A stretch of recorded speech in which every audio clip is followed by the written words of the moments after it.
Ladies and gentlemen, we got him.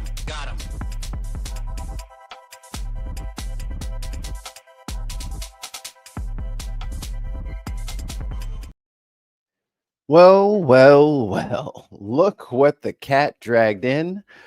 A dead hamster. Stay out of Mrs. John's backyard. She trains wild hamsters and the cat steals them. Good morning. It's Thursday. It used to be Thursday used to be Ben's Day. Yeah. Used to be. It was a national holiday for several people. Dozens, some might say. They would be wrong, but they might say it. I'm Mikey Famine. This is the Ben Podcast Network. This is Tim. Hi, I'm Tim. Can I do the I want to unreverse my thing. This is fucking me up. Unreverse your thing. Yeah, I'm like reverse. Oh, mirror my camera. There we go. What the? Okay. So now I can point the way that the things actually are. There we go, right? See, you're over there. So I can point over there. Well, I can point correctly. Mikey is over there. No. Gotcha. Mikey is over there. Over there. Hello, Gina. And I Russell. lack Lovely. sleep today, so it's gonna be it's gonna be a good one. It's I mean, to be honest, there's nothing going on right now. You could probably just take a nap, There's nothing major. There's nothing crazy going on out there. There's certainly not. The president of our country is certainly not trying to take over the capital of the country for himself. Hey, SG. What do you mean? He has to clean up that filthy crime. Can you pull that up real quick? Can you pull up the actual crime statistic? Oh, the crime stats? Yeah, hold on. For DC. Because, I mean, if we're going to pull up the numbers, Tim, and let's look for ourselves, shall we? Let us see how corrupt and morally bereft the Mos Eisley of the United States is, old DC. People shooting blasters, aliens that look like lizards, a demon was in there. Y'all remember him in Mos Eisley in the cantina. But let's have a look, because apparently because Big Balls got fucking beat up by a 15-year-old girl. Now we gotta bring in tanks and mortars into the nation's capital. Hey, dumbass, everybody else in the world can see you doing this, by the way. They can all see you freaking the fuck out because your little nerd porn boy got his ass beat for probably saying racist shit, which is what he's known for. Okay, so this is a DC crime stats according to the DC police and Open Data DC. Can you make bigger? How much bigger do you want? I mean, so we can read the letters. What the fuck? How dare you? How much bigger do you want it? Yeah, that's fine. Just saying. We can't see. All right, so we got. Look what's up. Look at all the upness. Look at all the so assaults with dangerous weapons. So March 2020, that line that's going through all of those that's plots. Pandemic. That's COVID. So that's when everything for 2 weeks was no mas. Well, shouldn't the graph show? Oh, I guess the graph does show that. If you look right after March 2020, that bar is so low. Those are people fighting for fucking toilet paper. Yeah, so if we look at the graph here and the data presented by the DC police, by the way, and this is also corroborated by the Justice Department, Trump's Justice Department. Real quick, Tim. Yeah. Look at all the up dog. What's up, dog? I have to say it. Here to quote, kick some ass. What is that from? I have no idea. I don't know who that is or where they're saying it, but I recorded it like 3 weeks ago. Now my brain will have to wonder. Yeah. Okay. Tide goes in, tide goes out. You can't explain that. I mean, look, Tim, burglaries are up. Oh, wait. Yeah, no, burglary. That looks Also down. down. Homicides, that's Actually trending down. it's up since COVID, but recent years it has gone down. Like the recent year, it has gone down. And what's the left side of the graph? What is that number? I believe that's per capita. Oh, okay. Like this is the number, and then obviously this is per capita, and this is I was about to say each person did 200. no. So yeah, it's most nicely. the Y is up and down, right? So the Y axis is per capita, the X axis is over time. Okay. Yeah. I mean, Well, let's go down a little bit. So we got motor vehicle theft. Boy, that went Sure. up super crazy. That's the catalytic converter craze. When everybody figured out that there was platinum and palladium inside their catalytic converters. But you will see the most recent is sharply down. Yeah. Same thing for robbery. Sex abuse is largely down. Oh, he wouldn't want to go after people who commit sexual crimes, you know, like Jeffrey fucking Epstein. There's somebody you could have prosecuted. Maybe you did. Maybe you should have went after all the people who had his clients. Oh wow, they didn't start tracking shots fired until like 2015. That's interesting. I wonder why. Shots fired went up a lot during COVID. Damn. Toilet paper.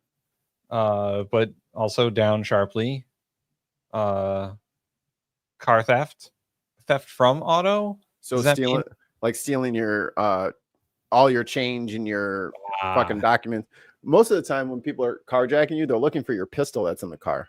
Yeah. So that is sharply down since that actually the pandemic seems to have reduced that. Mm-hmm.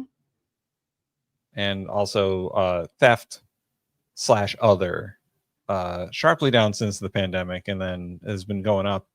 But none of this is this is an emergency, Tim. Especially like burglary.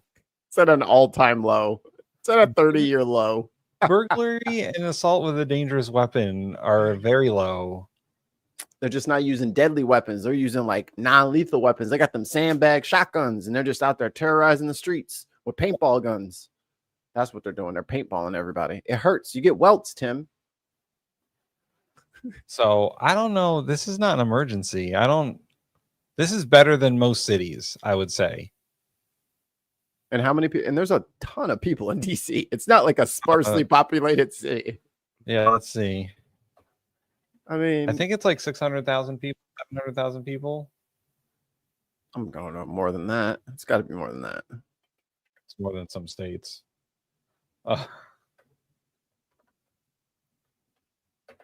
Well, 700,000 people. There are people who in DC who don't live there. Like they live in the Potomac area, or they live in like the general Virginia or Maryland Beltway near. Yeah, the Beltway. They live in the Beltway, but they don't live in DC. It's got a higher population than Boston or Baltimore. Right. But obviously it's not as big a city as like Chicago or New York or LA.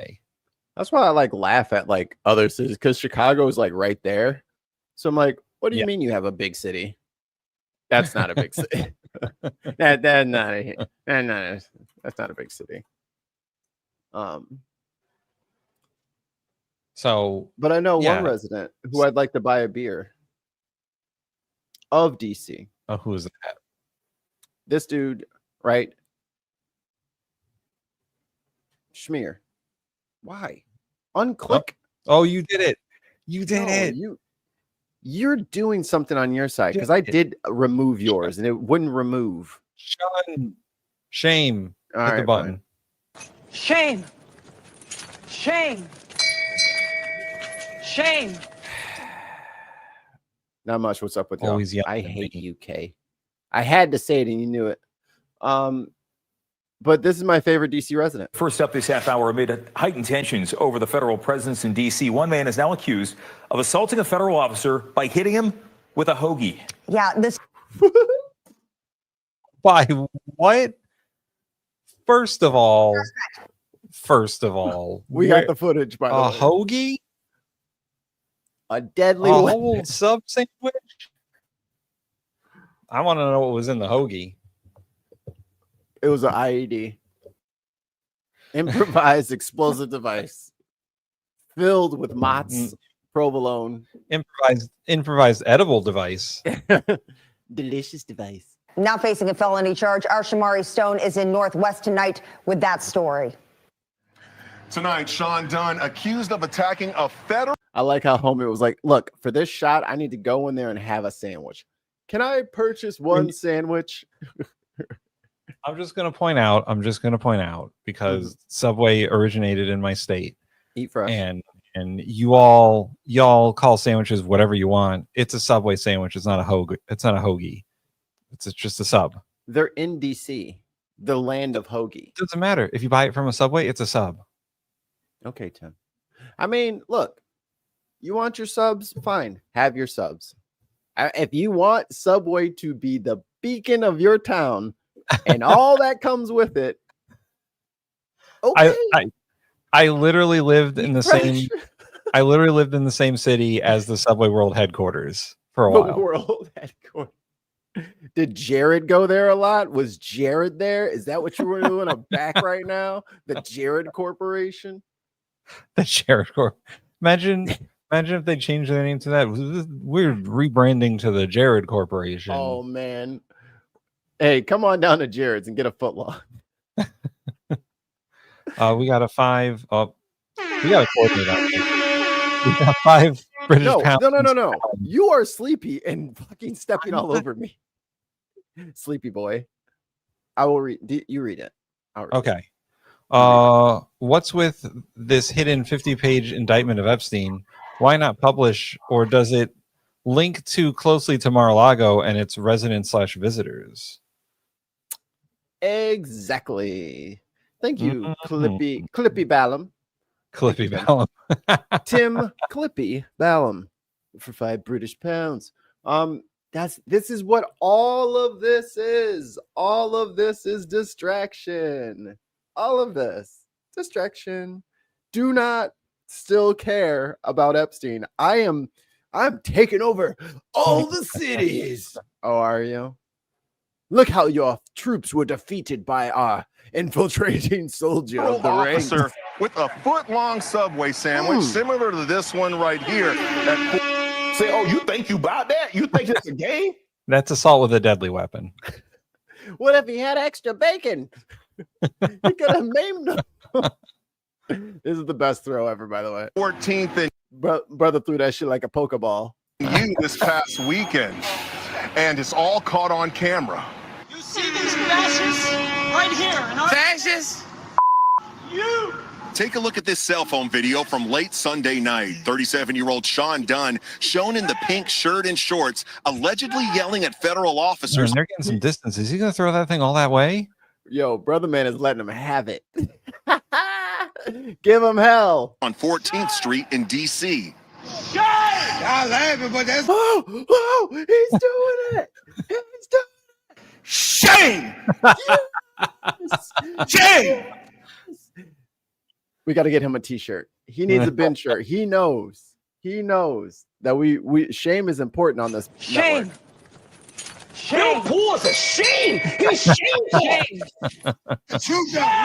Moments later, video appearing to show him crossing the street, screaming just inches from a U.S. Customs and Border Protection officer's face.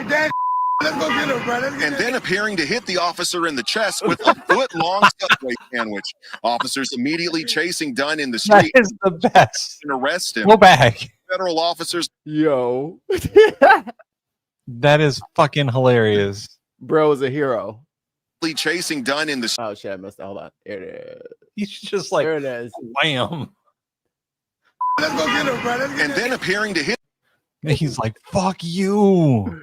Pokeball. He was Tim. Thank you, Tim. Tim Ballum. pounds. He was just buying him lunch.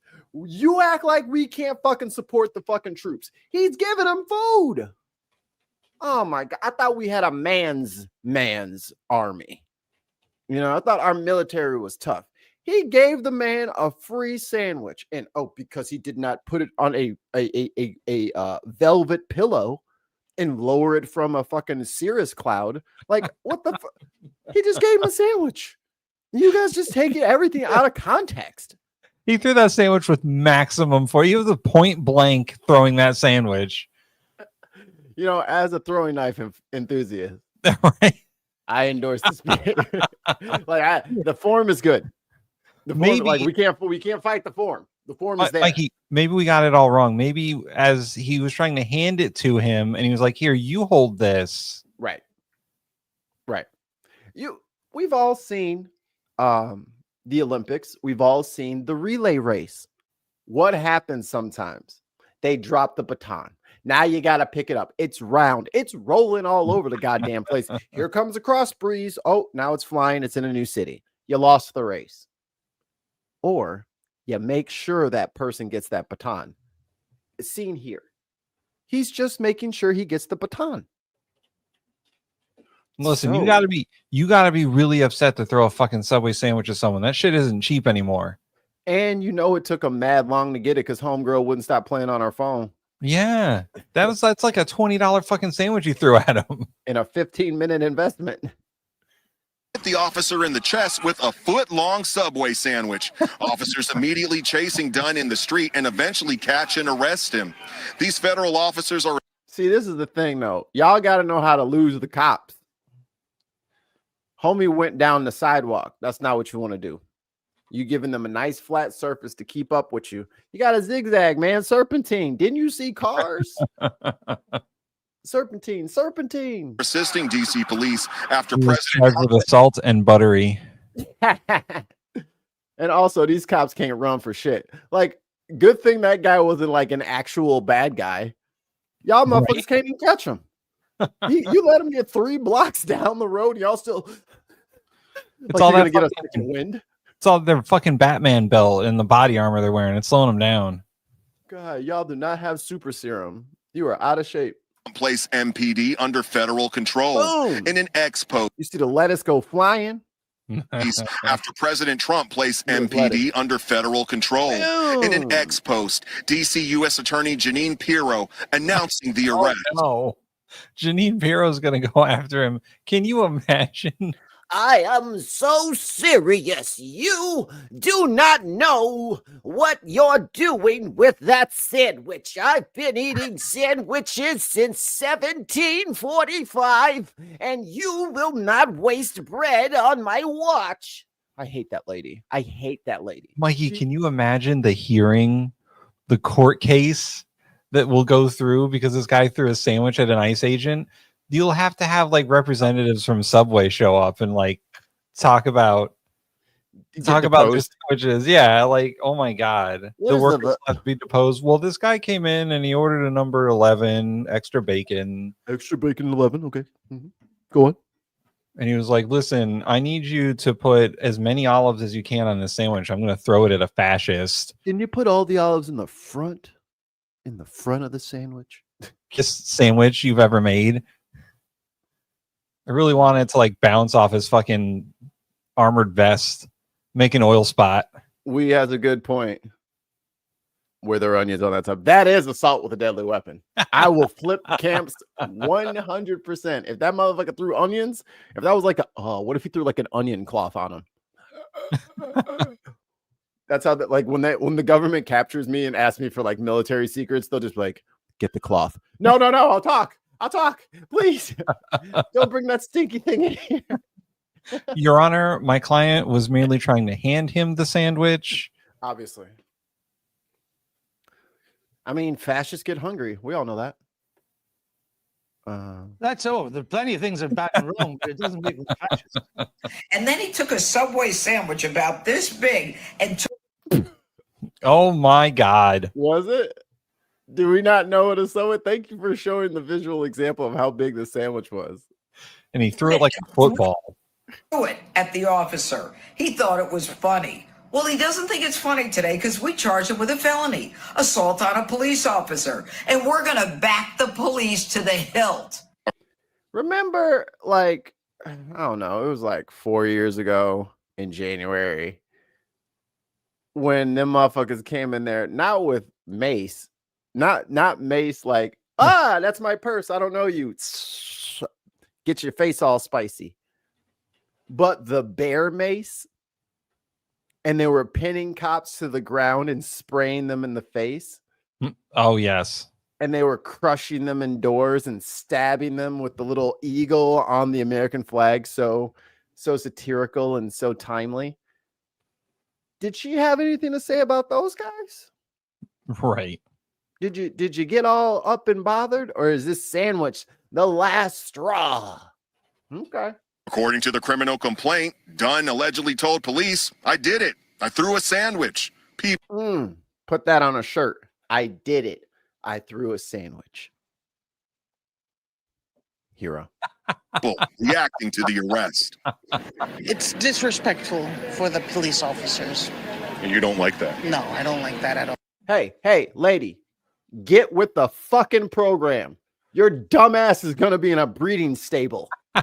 Get with the fucking program. You know, throwing Subway is not disrespectful. If you were out there like throwing fucking, I don't know, what's a high-end sandwich, like a Jersey Mike's or something, that's a lot of money you're throwing out there. You wouldn't be throwing Jersey Mike's. If someone threw a homemade sandwich at me, I'd be like, all right, I need to reevaluate my life. They made this bread and they threw it at me. Hold on. Where did I go wrong? I gotta reevaluate. That's it. With the Why? Because he's an officer. He didn't get hurt. What is up with these fucking? All right, y'all. Hey, and how come it's all women? Y'all never ask the women nothing. How come they didn't ask like some dudes like, did you think it was hilarious that he threw that sandwich? Yes, I wish he had more sandwiches, Mr. Reporter Man. I wish he had one of them party subs and threw that bitch like a javelin. There is no reason to get a felony because There you go. So what? He's wearing a uniform. He's supposed to be a hero protector.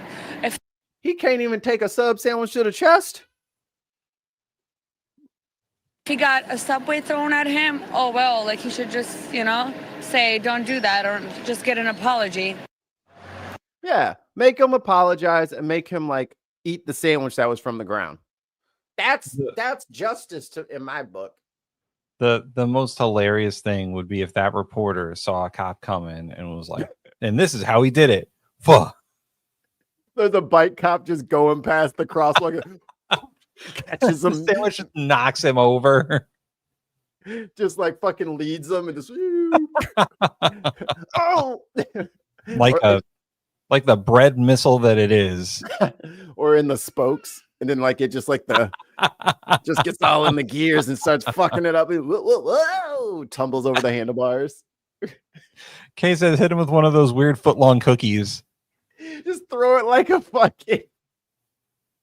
Like Kung Lao's hat from Mortal Kombat. Just fucking cookie-ing motherfuckers. That is the best. Cookie-in. That's the best. And I bring up that so I can bring up this.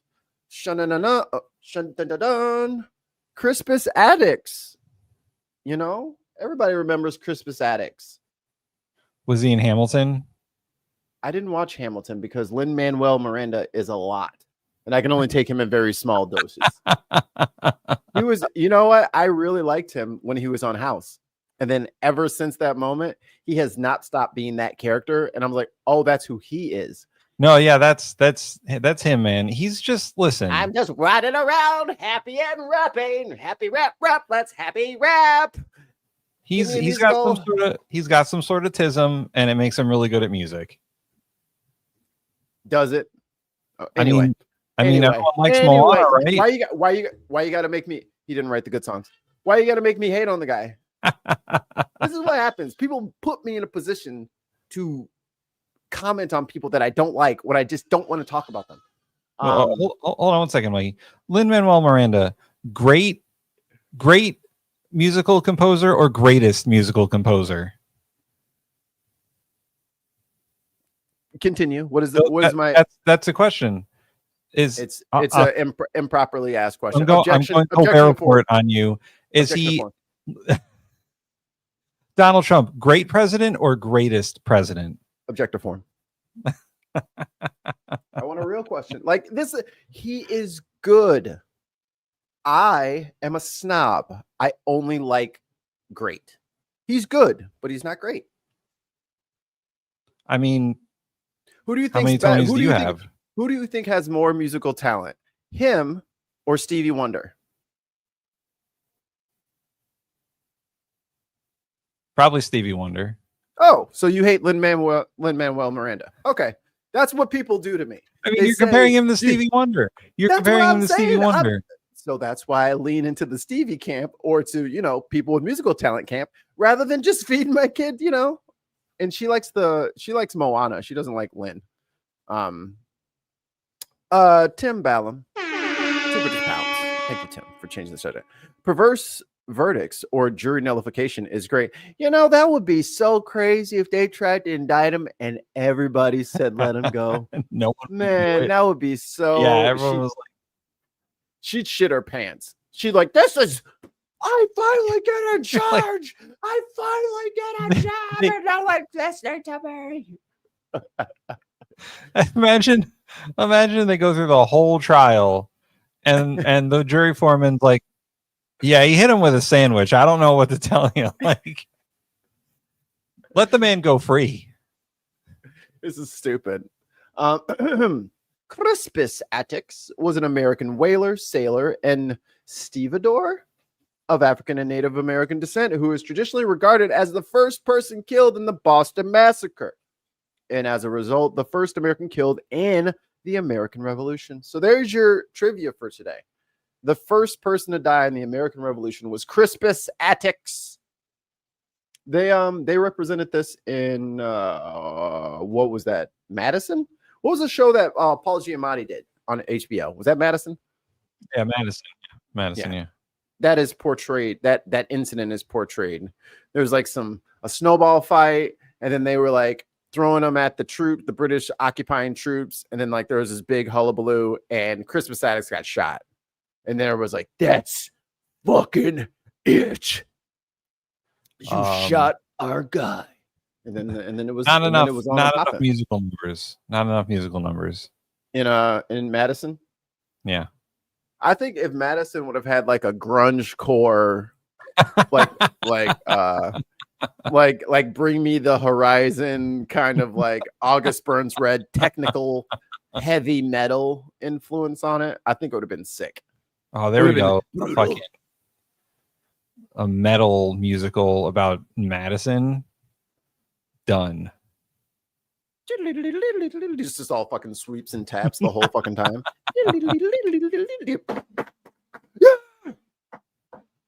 Blast beats. Tim, I'm stressed out. Obviously, you're telling me. And I think it's time to plan a little corporate trip for us and the boys. I'm thinking we could go to Vegas because no one is fucking there. Prime time right now. This is how downtown Las Vegas, Fremont Street, right in front of the plaza. There is no one around in Vegas. Why is there no one in Vegas? There's no tourism. This is from 9 days ago. The strip is empty. Most of these people are pretending to be tourists and are fucking undercover cops. Prime time right now. This is how downtown Las Vegas, Fremont Street, right in front. I mean, look at the street. Look at the sidewalk. There's no people. Like Vegas, if anybody has never been there, it's kind of a walkable city. The strip is walkable. It's a long walk, but there's tons of stuff to do. You just kind of like, go down the main path and you can kind of like branch off from there. The fact that like the streets are. I mean, look at this place. It's usually not like a nut to butt in here, as they say, but it should not. Like, look at all the extra space in there.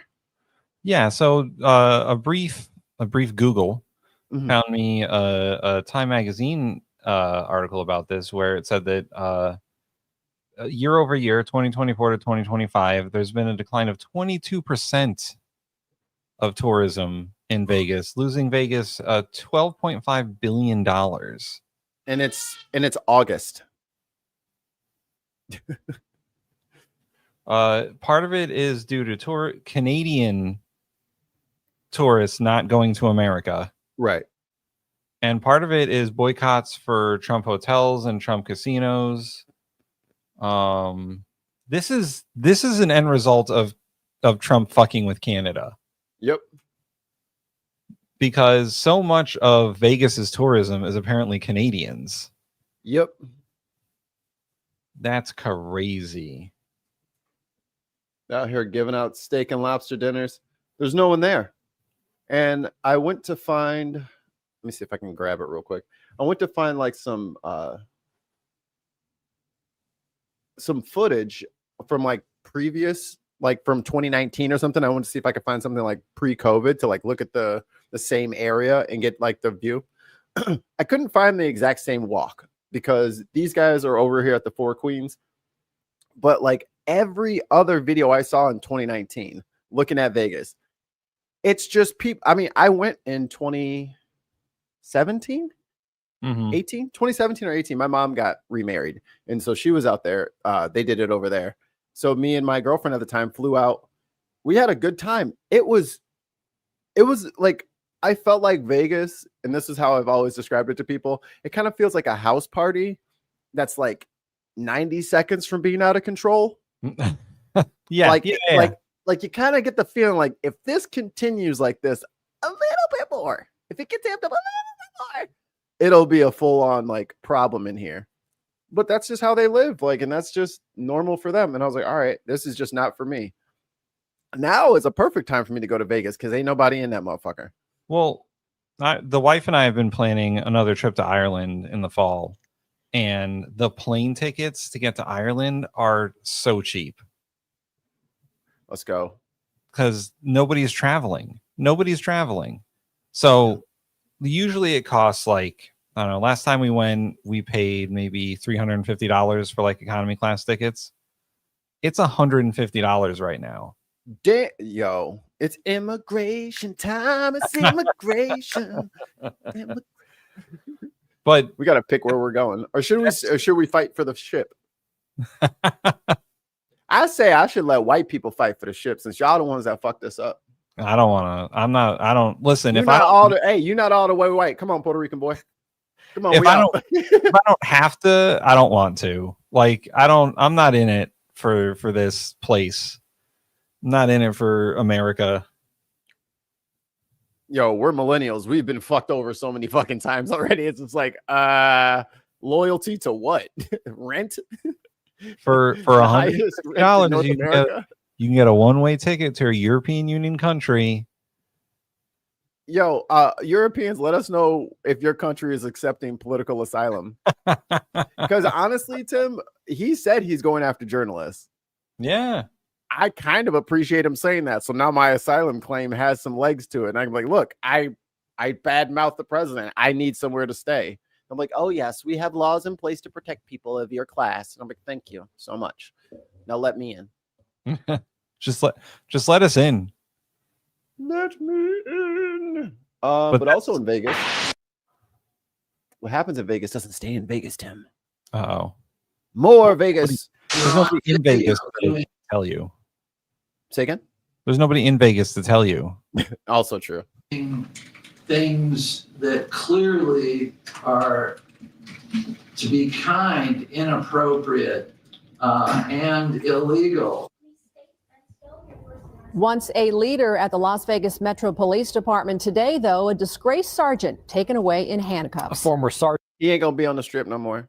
Sergeant Kenan Menon learning his fate after a contentious court battle involving child sex abuse material, unlawful arrests, and more. We thank you for joining. Got busted with that CSAM. I'm telling all these turbo aggressive, I'm gonna be a bully motherfuckers. They all got CSAM. All of them. Prove me wrong. Give me your hard drive. Let me scan through there. Us here at 6 o'clock. I'm David Charnes. I'm Denise Valdez. The 8 News Hi, Now Denise. investigators first to report from Menon's sentencing today. And Vanessa Murphy was there and has much more on the. Did you see that on the bottom?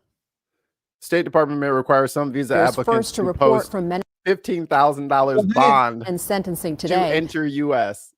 Yo, that is wild. Visa applicants? You wonder why Vegas is empty. I don't like you that know what guy's tie. It is kind of whack.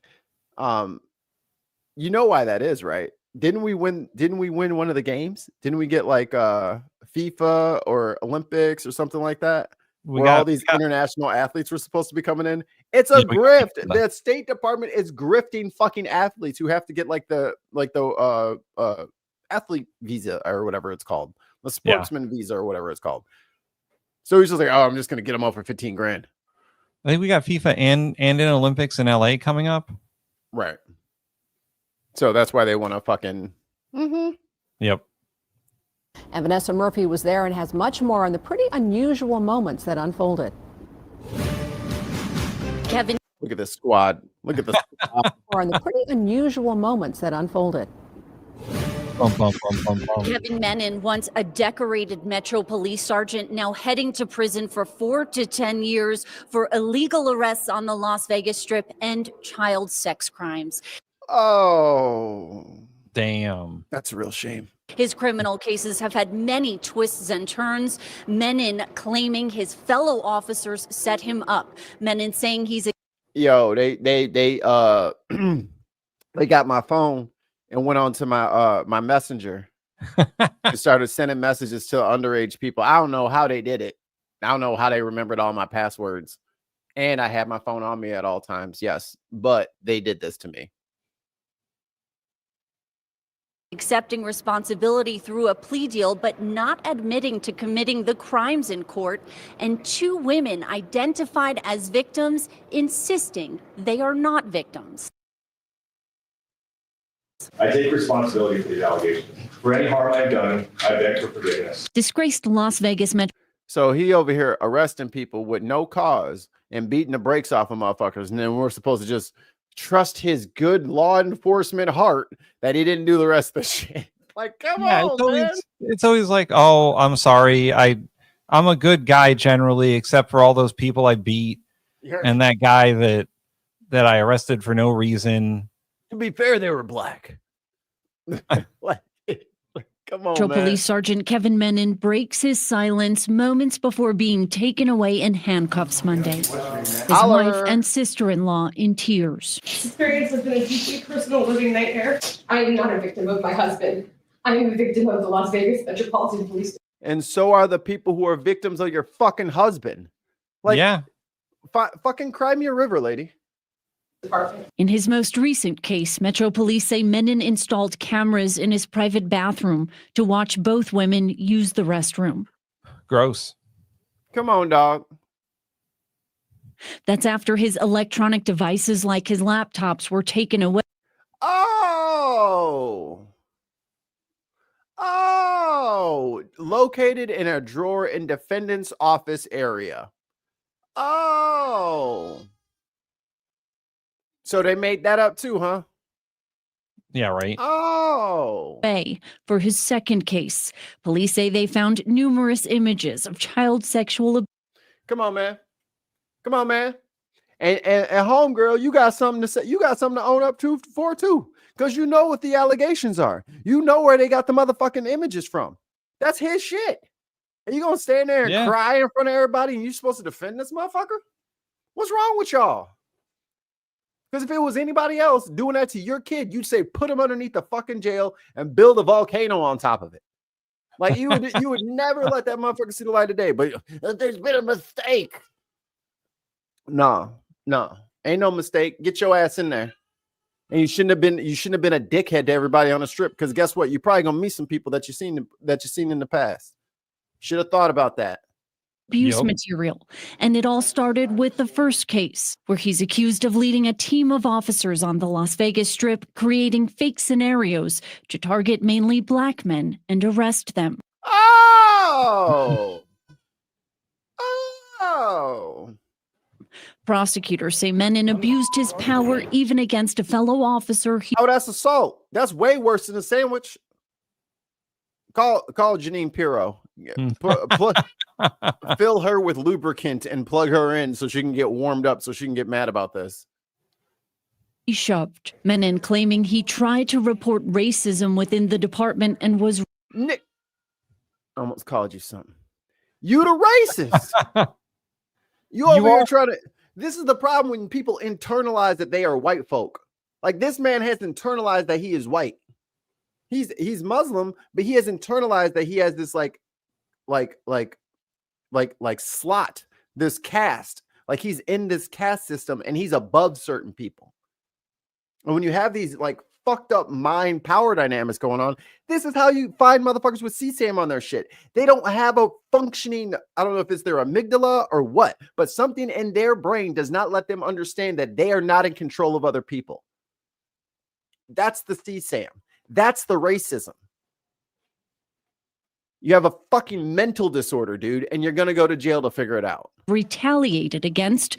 Clark County District Court Judge Ron Israel says the evidence shows otherwise, also expressing frustration with Menon's lack of remorse and disgust at the images detectives found. It creates a product that causes, in this case, people in Russia to take horrific advantage of children. Metro telling the 8 News Now investigators Menon separated from the department in June. Monday marks the conclusion of 3 contentious court battles. We spoke with attorneys from both sides. This was a very difficult case to negotiate. It made no sense to negotiate just one of the 3 cases. We wanted a global resolution. Are 4 to 10 years enough? I was trying to strike a balance. On one level, I think some people could look at it and go, no, that's not enough, right? And that's a fair criticism. But at the end of the day, when I've ensured that he has pled to every single type of crime he committed in all 3 of his cases, and he's stipulated to prison time, he is becoming a registered sex offender, which he'll never be able to shed. He'll wear that label for the rest of his life. Menon would likely be a target in prison for 1 being a police officer, for 2 identified as a child sex predator. His attorney... No, they're going to come after me because I'm Muslim and because I'm brown. Shut your racist ass up. You ain't white no more, is you? ...is making an effort to get him moved to a prison outside of Nevada. Reporting in downtown Las Vegas, Vanessa Murphy. Nah, and that's some other bullshit that I want to address. I'm getting real sick and motherfucking tired of motherfuckers committing crimes in, let's say, I don't know, Chicago, beating the shit out of people in Chicago, being stripped of their badge, being put in jail, and they put them in like Wyoming. Nah. Because if I do some shit, I gotta go to jail where I did the shit at.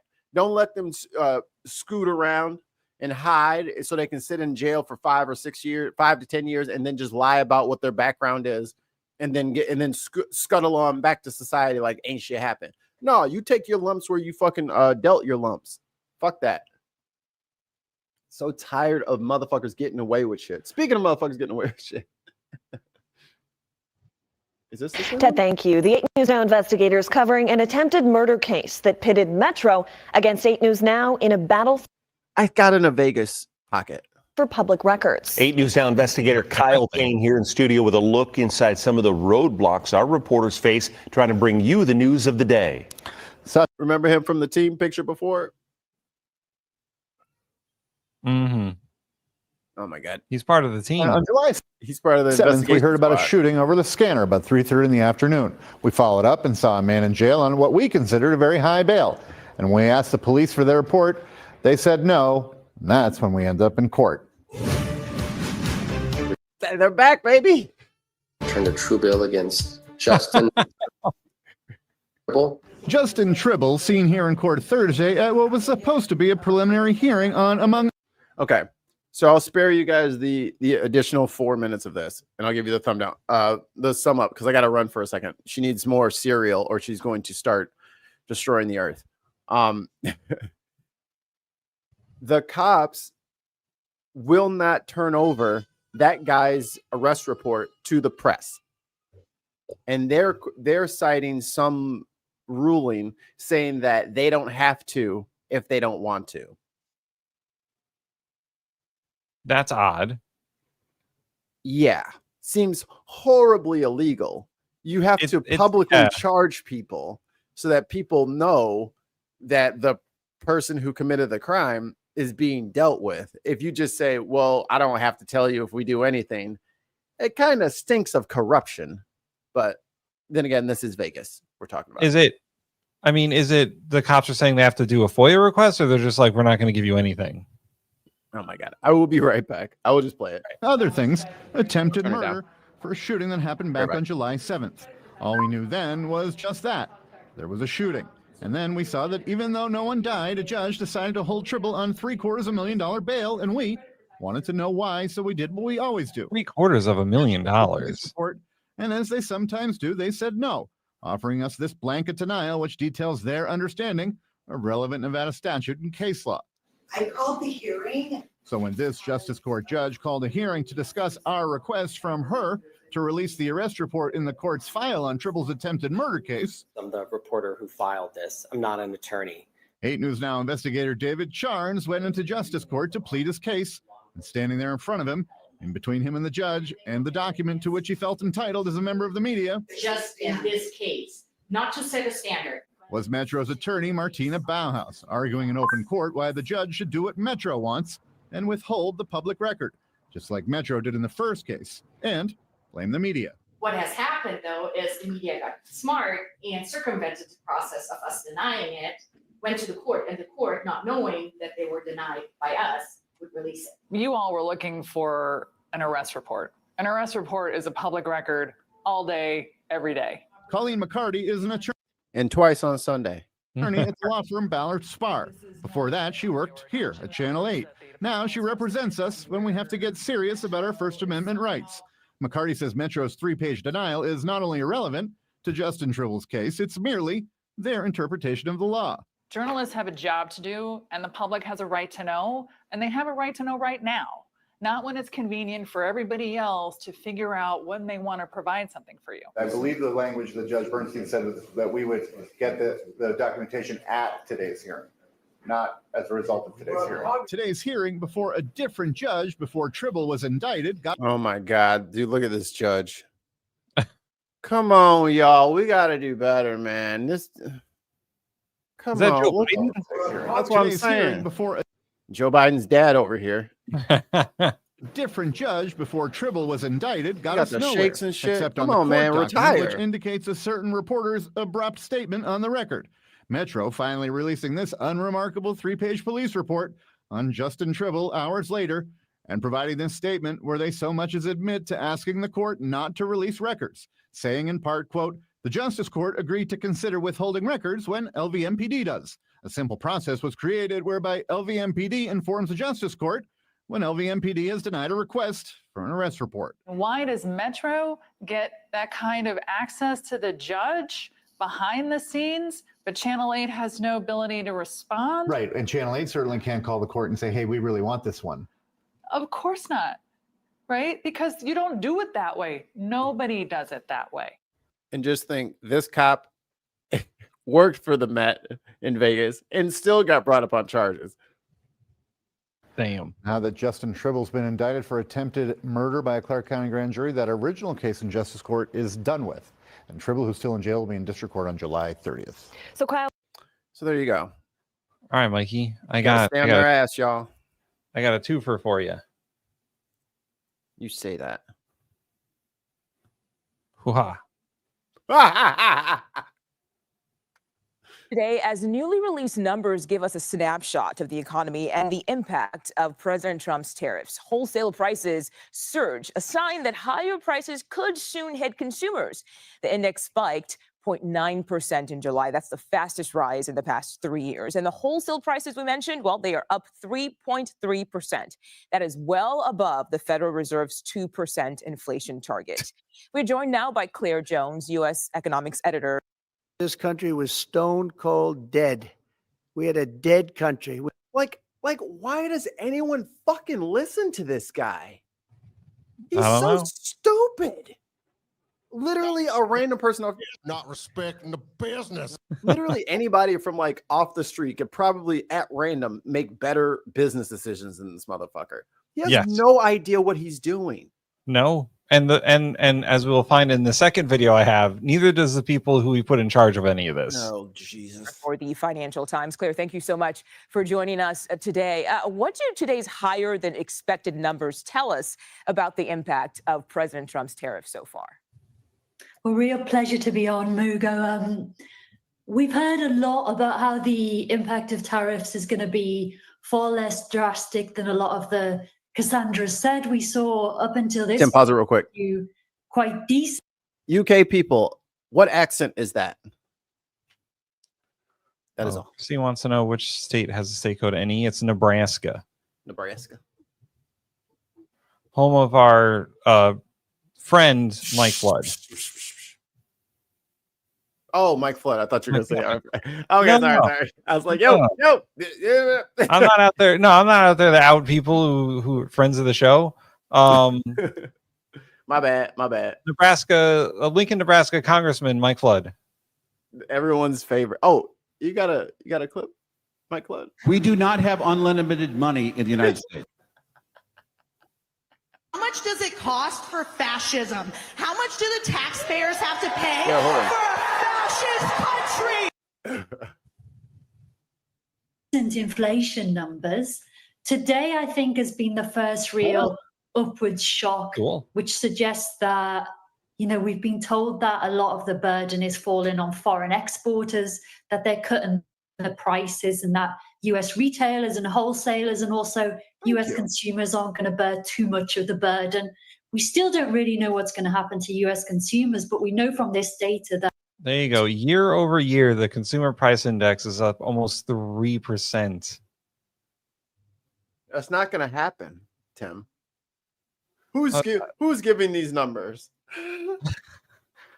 People who won't be giving those numbers pretty soon, I assume.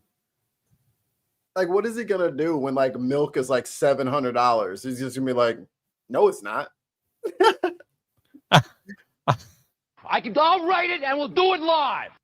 He's like, the prices are down. I know it's $57 for 4 gallons of gas. That's down from $80 under Biden. There was a thing I saw. It was a news article about how the price of beef has gone up like 50% in the last year or some crazy amount. Like, it's impossible to go out there and just buy beef. It's just too expensive. And I think they were getting affected by that bird flu too. Yeah. We had animals getting sick, and then you got to slaughter the herd. Right. And, the beef is rising higher than other meat prices, including poultry. Like, poultry hasn't gone up too much, but beef is through the effing roof. Like, I saw like a steak was like $30 for like a regular, just like New York steak strip. Yeah, New York strip. I was like, Jesus Christ. Like, it's weird. Maybe right before COVID, like when I was courting Mrs. Famine, I would bring her over and make dinner and stuff like that. I would get like 2 filet mignons, some potatoes and broccoli or whatever, and make us dinner, and we watch a movie or whatever. It'd be like $20. It was like $20. Like, it was like $5.99 a pound or $5.99 each for the fillets. A burger was still $10. I'm like, I have a cast iron. I could just make a. I just made food, and it was delicious and cheap. That is not the case anymore. A fillet is like at least $15 now. Yeah. Yeah, or New York strip or like a ribeye. The ribeyes are like through the fucking roof. There's no reason to buy them. Important question. What's your favorite cut of steak? I'm gonna have to say my favorite cut of steak is what's it called? Just describe it. Maybe I know the word. Short ribs. Short ribs. That's my favorite. You're picking ribs. That's cheating. Yeah, but short ribs are delicious. That's not really a knife and fork steak. If I had to pick like a knife, it would probably be like a New York strip. That is the correct answer. I just wanted to make sure. Okay. That's the best steak.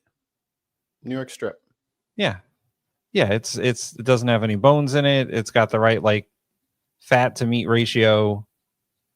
And if somebody treats that ribbon of fat, if they treat it right, oh yeah, you're in a very good place. Hi, Des.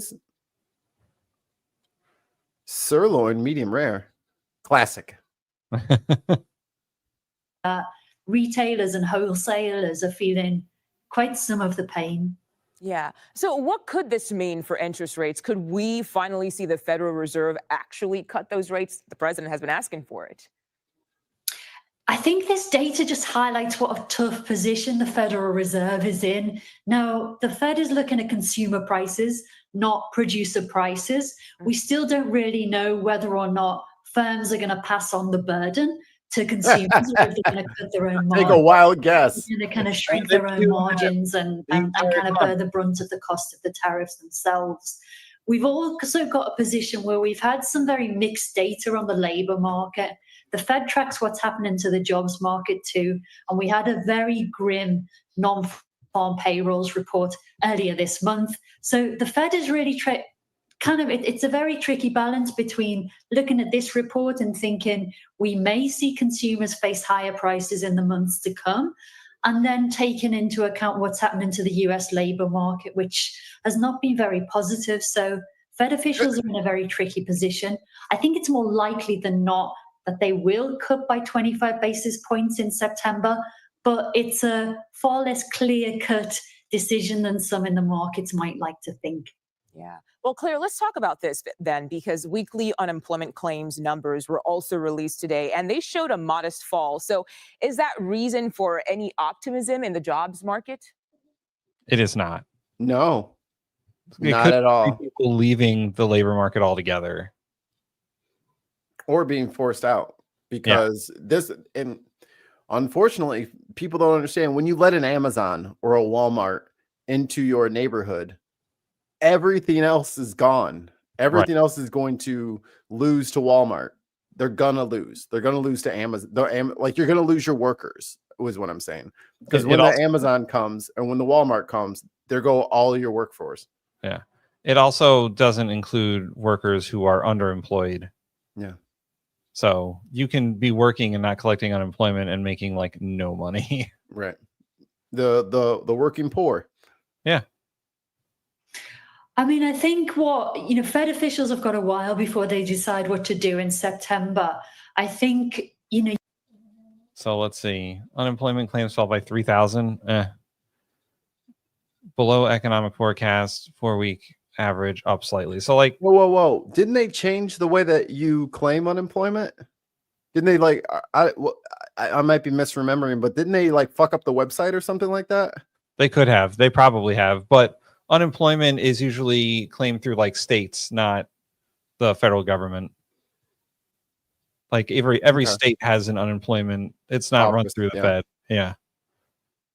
So conservative states like Florida have certainly fucked with their unemployment systems, and our unemployment systems are run on a computer code so old, at least in Connecticut, that they need special experts to make changes because the system is run on basically like fucking punch cards. Job security, man. Yeah. you can really find your own truth in the jobs data at the moment. There are a lot of indicators suggest there are causes for concern. There are others, like today's number, which suggest the picture may not actually be that bad. before the September rate decision, we're going to get another non-farm payrolls report. And I'd expect the Fed to be far more guided by what that shows than what we've seen today. In the run-up to the meeting, we'll also see some big revisions for the past 12 months, which come out on September the 9th, and that should give us a lot more clues as to what's actually going on in the US labor market and what has actually been going on in the run-up to the September vote. All right, Mikey. That is the news, sane, rational response to the news. That's journalists talking about it. Would you like to hear what Trump's top advisors say about this consumer price index? Let me turn my brain off real quick. PPI index. Hang on. Okay, hit it. Mission here. What I want to talk about at some length is the. By the way, just a tiny bit of background on Peter Navarro, who this motherfucker is. Trump asked Jared Kushner during his first term to find him an economic advisor. Jared Kushner did an Amazon search for books about economic and trade policy. Peter Navarro's book came up, and Jared Kushner was like, that guy. Because Peter Navarro is the architect of all this tariff bullshit. Hang on, the U.S. only has 224,000 unemployed. No, that's unemployment claims that week. Right. The pharmaceutical. Wait. What was the fake name? That was No. Ron Vera. Yes, it was Ron Vera. Yes. He wrote under a pseudonym, Ron Vera. Yes. And he even referenced Ron Vera as a leading economist who's super smart, knowing damn well that it's fucking him, and he did the fucking Voldemort thing with his last name. Ron Vera, step up to the mic, please. If you only knew how ridiculous that statement is, you wouldn't have said it. Fucking Ron. President Trump. After I get through that, happy to take any questions on that, and then happy to talk a little bit about the PPI. So let's stay focused on big. Hold on. Reality I here, hate it when people do that. Like my wife told me this too. It cracks me up when people say, "Think about that." No, I never think about anything. I'm so glad you fucking instructed me to fucking think. And meanwhile, this dickhead's over here like, "All right, everybody, settle down." Bitch, you started. Like, don't try to control us. We're listening to you. This is your press conference, bro. You walked up to the mic. We didn't fucking chase you down with a microphone. Like, what the fuck? All right, everybody settle down. He'd come, maybe he wouldn't even come. I think is that Americans' medicine cabinets can't be dependent on foreign imports. We Why? know that there's big supply chain resilience issues there. And so hasn't been a problem before. This executive order yesterday does is address this problem in three different ways. The top line here is we're creating a strategic advanced pharmaceutical ingredient reserve. We're number one. Number two, we are trying to stabilize long-term demand through long-term contracts from the government, which is the biggest buyer of pharmaceuticals. Pause. And three, didn't Trump just put 50% tariffs on fucking on India? Yeah. Hey, dumbass, that's where our medicine comes from. India, and China and Ireland. Okay, yeah. Ireland So it's makes like a lot of pharmaceuticals. So it's like you didn't hurt India. You just took our medicine away. Yeah, we're gonna keep the medicine cabinets full and filled with American drugs, but in the meantime, no drugs. Like, what the fuck? What a dumb bitch. Anyway, yeah. And the strategic chemical reserve that they're gonna put together is dumb. What are you gonna do with all that? And who's gonna store it? It's not always safe to store in large amounts. Yeah. And wouldn't you just make the medicine? It doesn't last forever. It's fucking stupid. The broader issue of regulatory reform, we are going to make it much easier for advanced manufacturing, continuous manufacturing to occur here. and make us competitive. So Yeah, I see it too. Pause. Now, Peter Navarro, President Trump's trade advisor, speaks to the reporters at the White House. Oh, God. We do not have unlimited money in the United States. We can't use the delete key. It's $10. I'll write it and we'll do it live. Audicity. I love going audicity. Sounds sexy. We're here to quote, kick some ass. Kick some audicity. The backstory for the American people. You have a process which goes in 3 stages. You have precursor chemicals, which are then turned into what's called advanced pharmaceutical Sounds like an ingredients. episode of Breaking Bad. And these advanced pharmaceutical ingredients are then mixed You and trying to made make into fentanyl. dosage form of the medicines that you get, liquids, tablets, capsules, and everything in between. And What's with y'all mics? What we've had is a problem where, because of the dumping and unfair trade practices of foreign countries, we have not been good at the precursor chemicals or the API. In other words, the Prehistoric first 2 points stages of the 3 stages that we need. As a practical matter, about 60% of our API is made in China and India. And India gets most of its precursor chemicals from China. So that's the textbook definition of strategic vulnerability. I encountered this in the first term with President Trump during the pandemic. I was what was called the Defense Production Act policy coordinator. It was my role to go out and get as quickly as possible the kind of PPE we needed. I had companies like Abbott come to me and say, in order to. Hey, remember when Trump decided to throw away all the PPE that we had because Obama actually stockpiled a bunch of it in case something like that would happen because because of what was going on in Haiti, and we kind of recognized that, hey, that could happen to anybody and we should probably get our shit together. And then we actually finally got our shit together, and then Trump came in and said put all that shit in the fucking dumpster.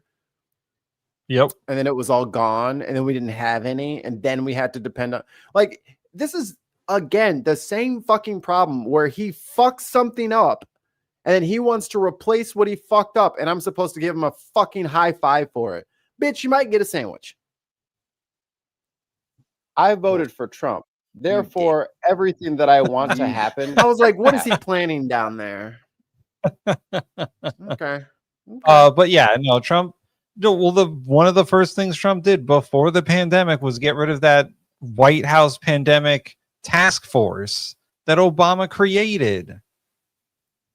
Because we had Ebola running around. He was like, we don't need that. Yeah. It was no bueno. He just doesn't care about government. Make their test kits for the virus. Fucking chasing our tail over here. This shit is so fucking frustrating. And we learned after China threatened to drown us in a sea of coronavirus that we had. He's out there just blaming China for coronavirus. Who was out spreading coronavirus? Was it all the fucking? Oh, look, no, let me cough and breathe on you. Disingenuous. I have a right to sneeze right in your mouth. What are you talking about? What the fuck? I was an essential worker back then. That shit was not fun. Those people were not out of necessity. They were out there hanging out in the aisles, just chilling, chit-chatting, laughing. And then they wouldn't come in no more. Coming in there with a walker 3 weeks later. I had long COVID. Yeah, stupid fuck. You tried to give that to me and my family. Piece of shit garbage. That's all. There are plenty of things that are bad and wrong, but it doesn't make them fascist. Vulnerabilities. The president signed an order, which I urge you to look at from the first term, was drafted in my office, the Office of Trade and Manufacturing Policy in that first term. That basically started us down the path we're on now today of mapping out all the critical medicines and things we need in order to keep Americans healthy. But when Biden took over, they let that ball drop, and we are in a situation now where we have to secure our pharmaceutical supply chain. So we take a three-pronged approach to this. Follow me closely here. I don't want to. Create You're supposed to talk about strategic. No, go, come on. We Generic got all the way through the exposition. Let me hear the fight. API reserve, the SAPR, right? We are going to do that. We're going to need a little extra help from Congress, which we're encouraging them to help fund this. Generically, we have no pun intended there. We have a problem where we need all sorts of stockpiles, whether critical minerals, pharmaceuticals, whatever. And whatever, for whatever reason, the agencies don't get that. But we need to have that with 6 months of reserves. We need to be able to rotate stocks so everything stays fresh. So we're going to get that done. Secondly, hold on. So So what dumbass just fucking elaborated is a plan to replace all the drugs we get from other countries domestically. And we just want Congress to pay for it. Bitch, you just spent $5 trillion. And you want to upend the whole pharmaceutical regimes of two of the largest and most booming economies on the earth. And you want to fund that with our tax money. Well, yeah, money doesn't mean anything. They're saving money by doing this, Mikey. They're saving money. Bro, you're like, let's go back in time and reinvent curry. So that way we'll be the ones that make curry. Like, no, dude. They have already cornered the market on this. You see India out here making jet. Well, we don't make jets no more. Not any that anyone wants to fly in anymore. But for a time, like aerospace was our thing. And software. And like, each country has something that they're good at. You're not going to just out fucking drug company the Indian generic drug plan that they have. It's not happening. There is no physical way to do it cheaper than them. Sorry. I don't care how many fucking laws you get through Congress. You're not going to beat them. And it's stupid to try. And he was talking about a point you made earlier, Mikey, was that like they're going to have to, if they make the stockpile, they're gonna have to make sure that like stuff doesn't go bad or go out. And he's like, we're gonna rotate stocks and make sure it's fresh. And like, what are they gonna do with this 6 months reserve when it turns over again and again? They're throw just it away. Money. So that's why we buy from other people so that we don't have to deal with that problem. That's how. Like, why aren't we economists? I don't know. I don't know. You don't have to be economists. This guy is not. No. He is not an economist. He wrote a crazy fucking book that only Jared Kushner ever read. Ron Vera. And now he's a fucking top economic advisor for Trump. The world doesn't make sense. It doesn't make sense. Not anymore. When foreigners dump products into our market, it makes it uneconomic for our domestic manufacturers to exist. And pause. There it is. That's what he wants from Congress. That's what he wants. He wants Congress to ban medicine not made here. Yeah. That's what they want. Which would be insane. That would be an insane thought to even have. That's what this is. And his dumbass job is to come out here and say all that bullshit to say, I want Congress to ban medicine not made in the U.S. and sourced in the U.S. too, probably. We don't make that much medicine in America for a reason. It's so bad. It's so bad. If he wants to ban all medicine not made in America, he's going to have some problems. They're dumb. It's going to make. I look at Congress, also dumb. It's going to make the cost of pharmaceuticals go through the roof. They're not going to exist. They're going to be gone. Yeah. We're going to be on the black market trying to get aspirin. Like basic shit, like fucking the diabetes medicine and stuff, like insulin. Yeah. Those EpiPens, like stuff that we need. Life-saving medicine. Yeah. So dumb. So dumb. Predatory pricing, particularly on the part of China, they have actually identified. Oh no, that's not China. That's the insurance companies. Yeah, so that they can have their way with us. Bullshit. In the world, essentially. So the way we're going to address that is to have the country's largest group of medicine buyers, which is the federal government, in the form of Health and Human Services, Veterans Administration, and Department of Defense. They'll be issuing but you cut all that money. Multi-year contracts. So here we go. Here's how the snake starts to eat its own tail. We need to have cheaper medicine because we buy the most medicine for all these protected groups of people that we provide medicine for. Right. And then on the other hand, I'm cutting all of their medicine. So they're trying to make their own Indian generic drug thing that they can sell to other people. And all of their friends will own the companies. And they'll put the factories and the processing plants in the middle of the hood, or you know what I'm saying, or somewhere where the fumes can fuck up somebody else's. Like, this is oligarchy, y'all. Oligarchy. Fettuccine, linguine, martini, bikini.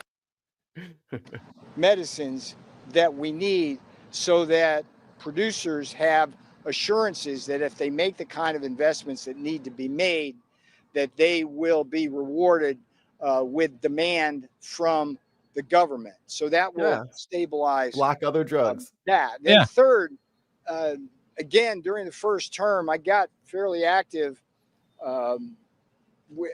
good pun there, fairly active in advanced manufacturing for active pharmaceutical ingredients. And we were able to stand up some plants and get that moving along. But as always, one of the problems we have here in America when we try to meet our needs is that there's regulatory problems and delays. And yes, the third prong of this: deregulate the pharmaceutical industry. You gotta just let them go wild, just let them go wild for a few years so we can catch up to India and China. Just let them do their thing, man. So here it is. Congress has to subsidize the American pharmaceutical industry. We have to ban outside medicine, and we have to deregulate the pharmaceutical industry. Wow. Bold strategy, Cotton. Let's see if it works out for them. Oh, we need that on the fucking soundboard. Oh my God. And see, when I bring up that fucking scene to you guys, like an unboxed on Thursday nights, you guys acted like you had no idea what I was talking about. From what? From Dodgeball? Yeah. I knew. Thank you. I love that movie. No one makes me bleed my own blood. I need to watch that today. Some parts of it don't age well, but overall, it's a good movie. It's fucking the pizza. Yeah. Oh. There's a few tranny jokes in there that probably should be in there, but other than that, and Ben Stiller is problematic these days. Yeah. But if you can dodge a wrench, you can dodge a ball is always hilarious.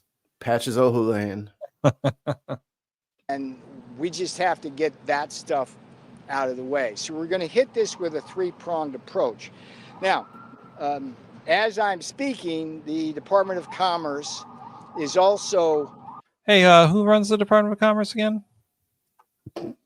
Oh, isn't that what's his face? Letnick? Yeah. Nutlick.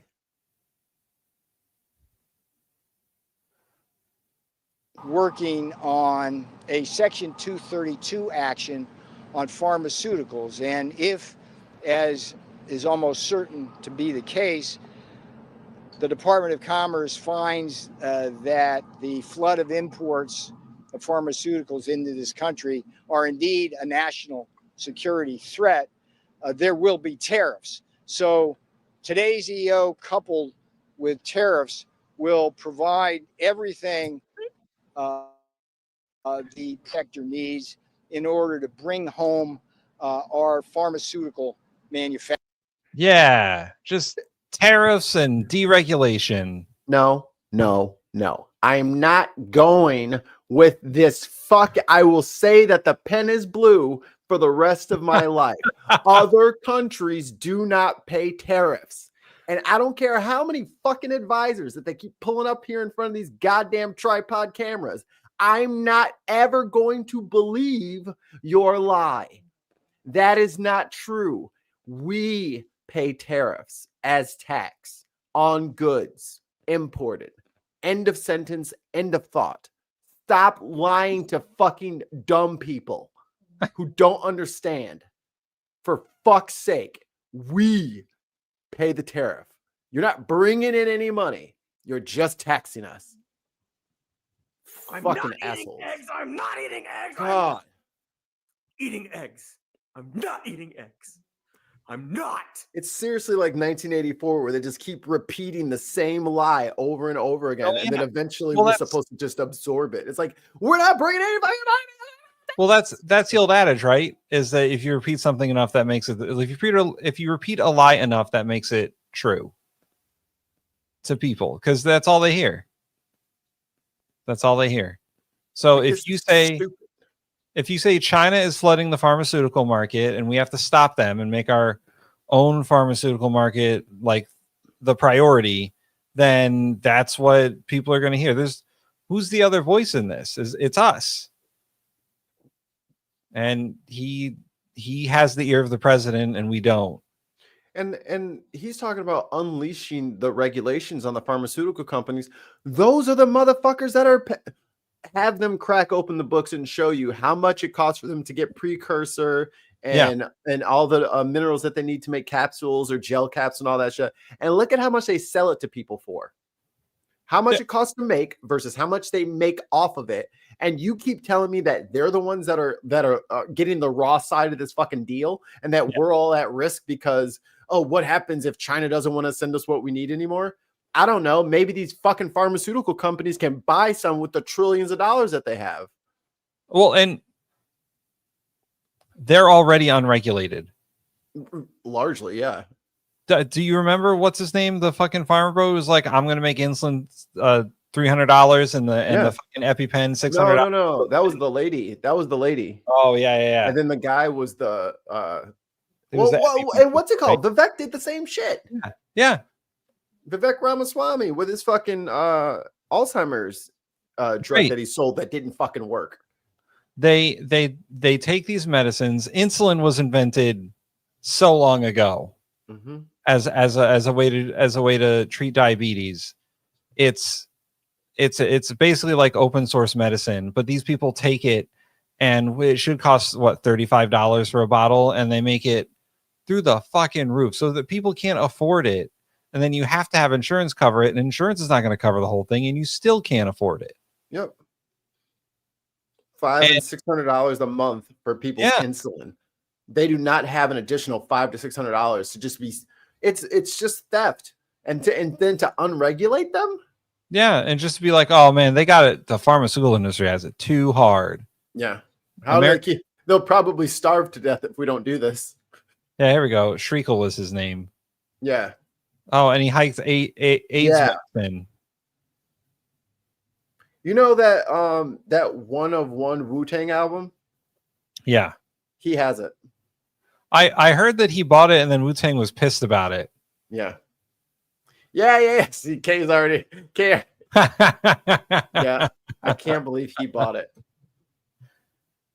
But the pharmaceutical industry can't go fucking crying to Trump and be like, oh, we're so burdened by all these outside medicines that, I mean, they also have a hand in, by the way, like Pfizer and Abbott and all these countries, they don't manufacture in America for a reason. It's too expensive to do it here. And all of the source material is over there. So they just do it over there. Yeah. I mean, the system overall is horribly disgusting. Case But has to the do, album now. oh yeah, his shit got confiscated. That's right. Oh man, that's the worst possible. Like the motherfucking federales got it, the only motherfucking copy. That's a damn shame. They're probably listening to it on their lunch break and shit. Tim, we need to work for the federal government so I can go listen to that album. I bet you Cash Pineapple's got it. He's listening to it in his office. Oh my god, he is, isn't he? Yeah. Fucking guy. So this is a good day for America. America first, America pharmacies first, and that's where we're at. So I'll stop there and take some questions. Let's do pharma first, okay? Give me the courtesy of that, and then when you're done with those questions, I'll take one. Who's that? The PPI. Somebody walking by. Who the fuck is a random black dude walking through the fucking press meeting? You got Uber Eats? See, let me just stop you there. Let me stop you there. I didn't hear the question. That's a work in progress. Let me stop. And then Hold on. Enhance. Enhance.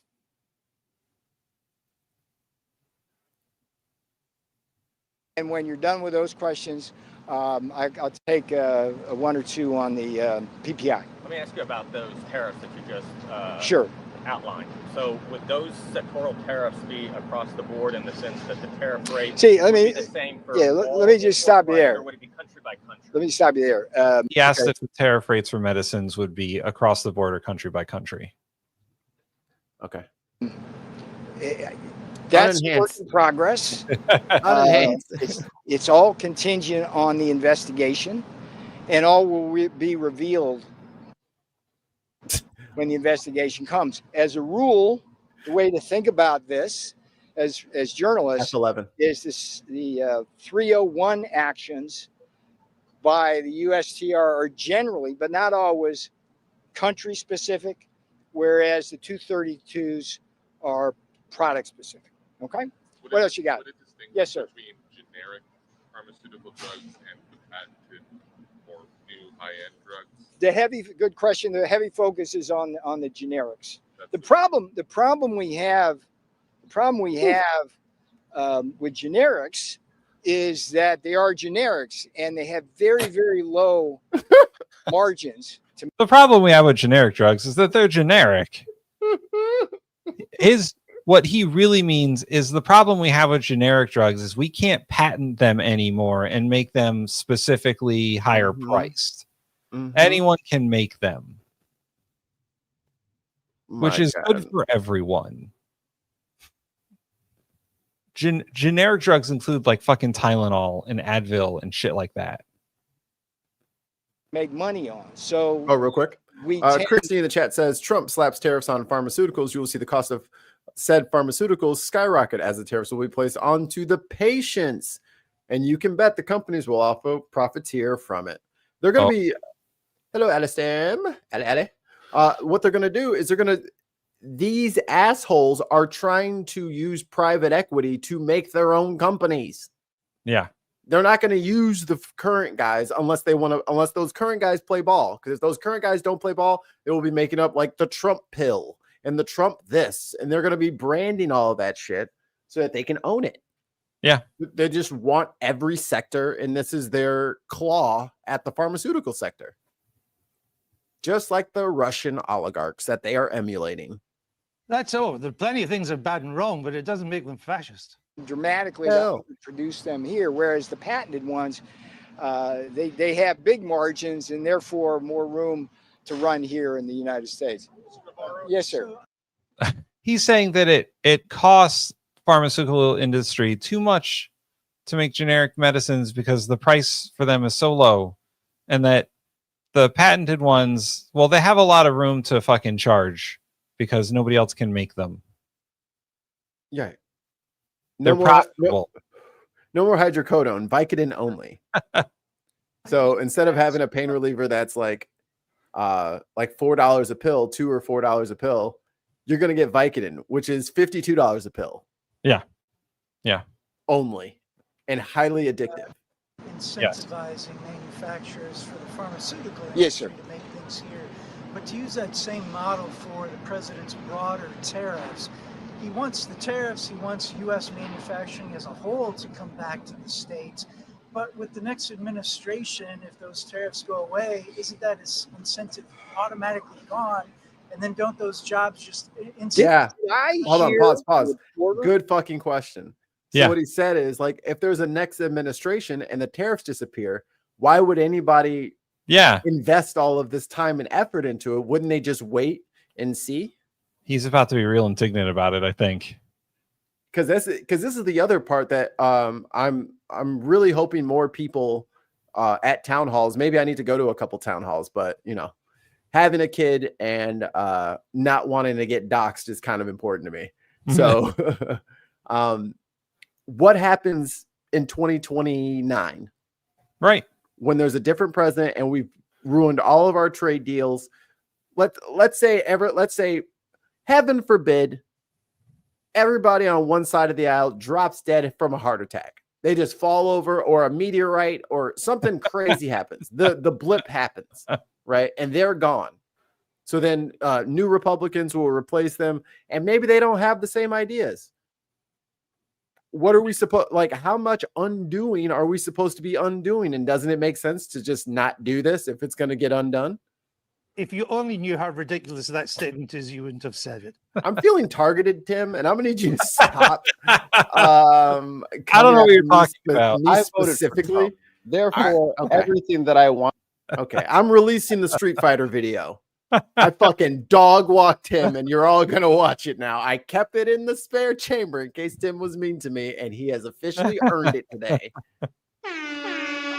Allie in the chat, five British pounds. If I had to pay for insulin, it would be 60 British pounds max for 1 month in England. It would 16 British pounds in Scotland. Nothing if done by the National Health Service. Tim and Mikey. Thank you, Allie.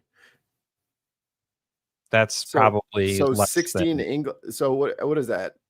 Fucking probably like 3 times, $20. 4 times the price. Yeah. 2.5. Yeah. Like, people, I don't know what are you gonna do with all the money? That's what I'm really just curious about at this point, because they spend all this time and effort hoarding all of this cash to do what with? I don't What know. are you gonna do I don't with know. it? It's just so rich people can be rich and poor people can be poor. Uh-oh. Oh. Dog is just coughing, I think. Got a little gurgle in his throat. Yeah. You okay? You okay there, Zeus? Yeah, he's fine. Tons understands me. Team Meteor. Come on, meteorite. This country was stone cold dead. Gone, and then don't those jobs just instantly... Did I hear a reporter in the pool actively advocating for a Republican president after 28? Is that what I hear, sir? Yeah. What? That's the point. That's why you vote. Not what he said. That's This not guy's what an actual moron. Yeah, he said we didn't hear it too well, but the reporter asked if there was an administration, if there was an administration after 2028, if then and the tariffs went away, would there still be an incentive for manufacturers to build in America? And Peter Navarro was like, "Are you advocating for another Republican president?" That's not what he said. That's not what he said. Tim Ballum, 2 British pounds. Air horns, please. Free in Wales. Wales is a separate island, right? No, Wales is not a separate island. It's just a separate country. It's not an island? It's the western coast, like the southwestern coast, right? It's the coast closest to Ireland is what I know. It should be an island. You take a ferry from Dublin to Wales. Okay. They're all just like little islands to me. It's like a little, like in my head, the UK is like the boroughs of New York, but like all shuffled. I mean, so yeah, the UK and they own like Northern Ireland, but it's only 2 islands. It's Ireland and the UK and England essentially. Y'all out here living the good life. Yeah, free prescription. Wales is on the west coast of you. Okay. Yeah. West Coast. They be crip walking out there. They all got low riders. Oh my god, I kind of want to do that. I need to take a trip to the UK, and I need a production budget. I have a really funny idea. Vote for Republicans. We bring jobs home, and we will provide stability to your medicine cabinet, to your automobile industry, and everything in between. So yes, my we God. recognize that problem. I think one thing we learned, which I'll say in seriousness, is that the China 301 tariffs were so effective during Donald Trump's first term. He's not answering the question. That Biden He's not answering administration it at all. kept them in place. It weakened them, but it kept them in place. I think who's ever in this house in January of 2029, and I hope and pray for this country that's a Republican, they will see that President Trump's tariff policies and strategies have totally transformed the manufacturing landscape here in the United States at the same time that they're providing literally trillions of dollars in order to give us tax cuts, pay for paying down our... Hold on. Scott says, think of the UK as an old man's head. The nose is Wales' forehead, and the head is Scotland, and the rest is England.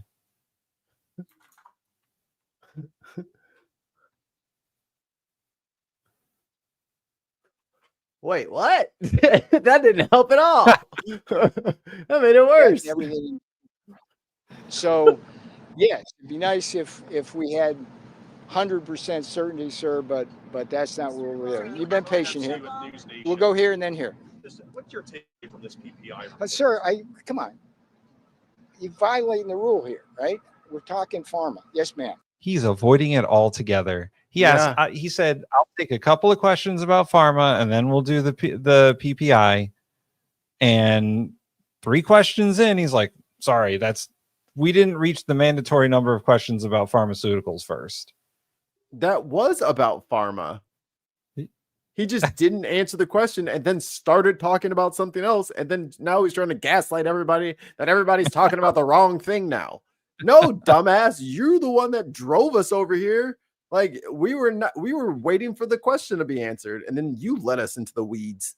You guys are so unfocused. Outline the long-term goal of these, but in the short term, concerns about increased costs for patients. What do you say to patients who are concerned that the pharmaceutical costs might rise as a result of these? Okay, so for people who couldn't hear that, the question is, what are your concerns about short-term cost increases for patients? Is there anything that the administration is planning to or could do to incentivize pharmaceutical companies from not passing along costs?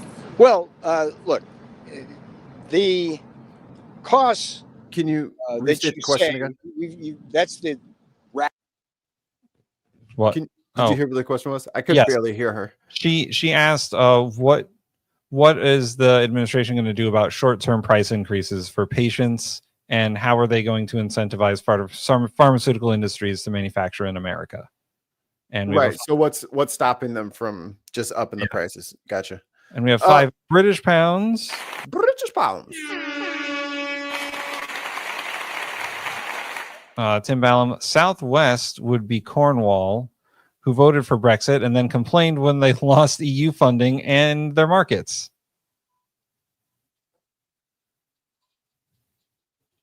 I mean, That'll come teach on, 'em. y'all. Ooh, what's Shetland? Shetland. I want to live in Shetland. I'm looking up pictures of Shetland now. We always hear, but we don't see that in the data. We didn't see it in the first term. So we can cross that bridge when we come to it. But I will say one of the things that President Trump is angry about, I think that's the right word, is the fact that Big Pharma uses the United States basically as its golden goose. It engages in what's called cross-subsidization across local markets And because of our status in terms of income levels and how price elasticities work, we pay higher prices for drugs than foreigners in other countries do, where incomes are lower. That's just just wrong. I mean, we're not here. That's what we're fucking saying. And you're saying, let's let them loose and do whatever they want. You just stated the problem. And your solution is to let them have even more control. What a fucking absolute... Sir, call my phone. Call my phone, Peter Navarro. You need somebody to explain to you how dumb you are. Oh, wait, we know that they fucking cost too much, stupid. You're supposed to lower the price. I have a button for that. Y'all just being numbnuts right now because you forget your own history. God damn. On what planet has fucking Pfizer been like, you know what? We're going to take a loss on this and sell it for $1. It has never happened in the history of medicine. They've never done that. So why would they just start doing it? Especially since they can do whatever they want. There's no regulations anymore. Yeah. If you're going to deregulate them, what's their motivation to fucking... Hey, Tim, now that the referees are gone, I'm going to stop cheating. Oh my God. Everyone needs to read the book, How Democracies Die. Because this is it right here. Getting rid of the referees is one of those things. Getting rid of the guardrails is one of those things. Yep. Breaking political norms, one of those things. All the shit that the Trump administration is doing and has been doing for only the last 7 months, which is horrifying. It'll be a long year. It's all fascism. All of it. You know what I haven't noticed, Tim? What? We haven't had no Trump trolls. Yeah, I know. And I've been trying to keep an eye on it. Ain't nobody been banning nobody. Ain't nobody been. Where's all the Trumpers to fucking defend this shit? We got they would jump in here talking all kinds of crazy shit. I know. We could be talking about totally asinine shit. And they would come in here and shit on us for no reason. Where y'all at? But they were here to, quote, kick some ass. Hey, pull up. You know what I'm saying? Pull up. Say something. 5 more British pounds. Informing you? Nope. I'm misleading. Another fact population in Scotland has went up by 400,000, all from people moved here from the UK. Sorry, I lost the thread here, Mikey. You read that one. Another fact: population of Scotland has went up by 400,000, all from people moving from of UK. They're wanting better public services in a year. Wow. I mean, yeah. I mean, they got it going on over there. Look, hey, y'all cute. We can be very romantic. Yeah. Anybody looking for love? Can we do some of that like 90 Day Fiance, but to the okay, I like it. Hey, let's do a game show. That's what they could do. They could have like Love Connection. Remember Love Connection? That was a good show. It was very cheesy and very 80s. But we should get that going. Look, we need to get over there. Okay, so however we want to organize this to make it socially acceptable for you guys to let us into your beautiful lands, we will behave. We promise. If we don't behave, you could always send us back. That is the threat. And I think that will keep everybody in line. Yeah. Like your ass will go back to Trump's America. Like I will start sweeping right now. I'm so sorry. Didn't mean to break that bottle. I'm so sorry. We'll be good. We promise. For Big Pharma, we're here to protect the American people. Mr. All right. Navarro, Kara from Lindell. Yes. How are you? How's Mike doing? He's doing very all well. right. Thank you so much. How can I help My you? question on the farm initiative: how many American jobs specifically do you guys have any information on how much that will create? I'm going to leave that up he doesn't know. to our Council of Economic Advisors. But what we're doing here is creating trillions of dollars of investment Nope. and millions of jobs, we'll get a Nope. good chunk of that. I think that No. this whole No. How does that make millions of jobs? How does it create trillions of over what time? See, this is the thing. People Yeah, use these that's the other numbers and part. stats. Like, over what time period are you creating trillions of dollars of investment? Is it today? Is it a month from now? Is it 100 years from now? Where is this $1 trillion? Yeah, like Tuzumai says, quadrillions of jobs. What Not real millions? numbers. We don't have millions of unemployed people. So what are you talking about? Listen, this guy's just like, You don't have time to make breakfast. You're going to have an exciting life now. You're just gonna build this fucking factory out of fucking thin air on land that is also gonna on land that is also gonna appear out of nowhere. All these places are just gonna like it's like they think they're in The Sims and they can just put in pharmacies and pharmaceutical drug company and they can just like plop them down and then they just exist and then they start pumping out shit immediately. Like, what are you talking about? yeah. Even if they wanted to do what you're talking about, it's gonna be 4 or 5 years to build it. Yeah, and to make the thing. One of the incentives that Congress put in that fucking bill or the law at this point was that you could build a factory in America and it would be completely written off. You can write it off, depreciate it 100% as long as you start building it by the end of 2026. So they're gonna start building shit. Right. They're gonna put one shovel in the dirt, take billions of dollars, and then shelve that shit. You are not supposed to be able to depreciate buildings. That's not how it works. Factories are not supposed to be depreciable in taxes. But Congress put a fucking loophole in for anyone who wants to build a factory in the next 2 years so that they could get all these people to build factories. The bin just made a factory, y'all. Let me go get me some paperwork. Fuck it. Fuck it. If this is what we're doing, fuck it. I'm finna make 10 factories tomorrow. Yeah. Why not? Let's get on the phone, get some investors, and let's fucking grift with the grifters. Because that's all this shit is. All you got to do is break ground before December 31st, 2026. And shit, you can probably borrow the fucking money to get the land in the first place for the project that has never actually started. There you go. That's what this said. They just load it up with loans and pay no tax. Fucking crazy.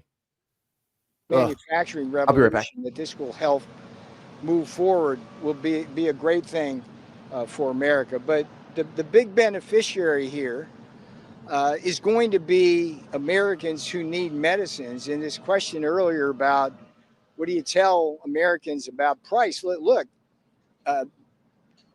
if you can't get the medicines you need because foreigners are controlling that and using it to try to blackmail America, that's an untenable situation.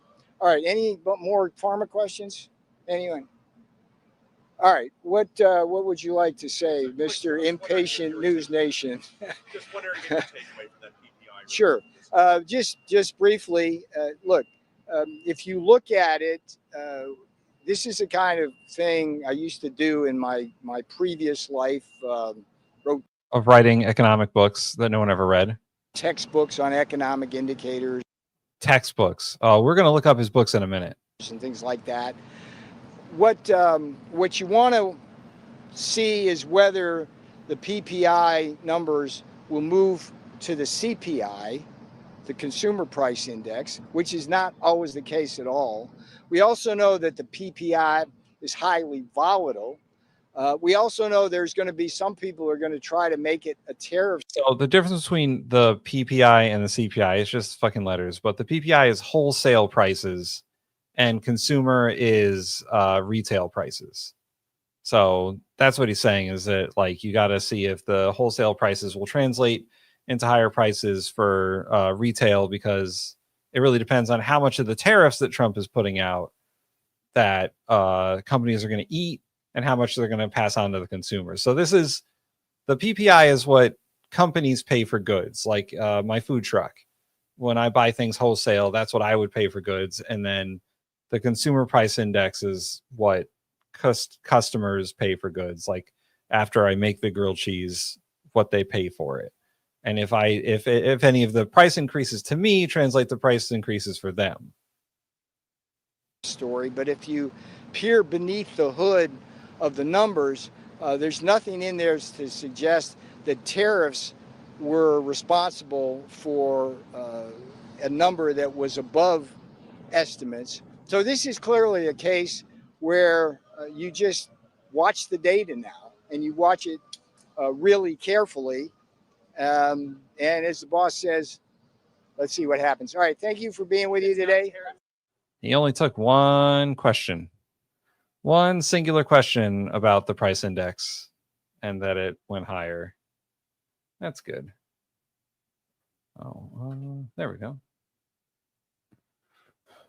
I got one more video, but I think I'll wait for Mikey to come back.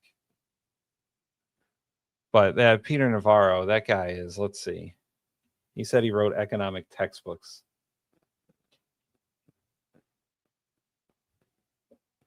Oh, he's a counselor to the president of the United States. Let's see what kind of books he wrote.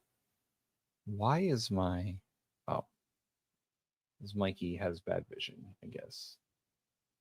Books.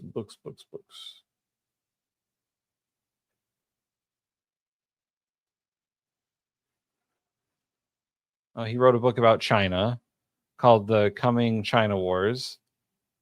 He also wrote Death by China. He's a little obsessed with China.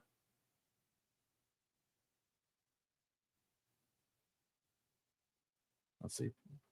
Peter Navarro books. So Mikey, he took one question about the price index increase, and he said, we'll keep an eye on it. I'm not worried about it. He said it. He basically said that it remains to be seen whether tariffs are the cause. Did you ask anybody? So I'm looking up. He said he wrote economic textbooks. I'm seeing if he actually did write any. Yeah, Ron Vera. Ron Vera. Very smart guy. The dude has written like 8 books since 2021. But I mean, what's his face? The guy from Missouri, Billy Long. He had written shit. Yeah. He's not even a fucking CPA. He didn't know shit about tax. I mean, anybody can write a fucking book. I could write a book. I wouldn't read it though. We have 5 British pounds. Air horns, please. Ooh, air horns. Can you cry? You're making me cry. Life's hard enough as it is. You don't want to cry anymore. Like David McGinnis of the 2 Davies show, like you from the chatting on last night's Reagan Night Live. Hey. Are these people we should invite onto our show? We should. Oh, they're doing that Friday Frolic. I want to come on. What's his face here? Can I lobby? Darren, can I lobby for a seat at the Friday Frolic? I want a seat really bad. Some of these books I have to show my wife. He wrote a book called What the Best NBAs Know. And I want to be like, "Hey, wife, can you read this and tell me if it's true?" The answer is no. He really hates China so much. Well, I think a lot of people are unwilling to accept that China kind of cleaned its act up and just kept its head down and is now emerged as not the little rice paddy village, that they like to, they like to put China in that box. It's not exactly accurate anymore. And to continue doing that is at our own peril. He wrote, so this year he came out with a book called I Went to Prison So You Don't Have to, a love and lawfare story in Trump land.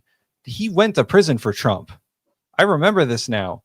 He got caught up in a whole bunch of shit and he went to prison for Trump while after Trump's first presidency. Navarro was in prison for, I think, a year or 2. For Bannon. Yeah. He said that he stood up for Trump, and by refusing to bend to Democrats and demands for him to betray Donald Trump and the Constitution, He went to jail. He's saying he's a political prisoner.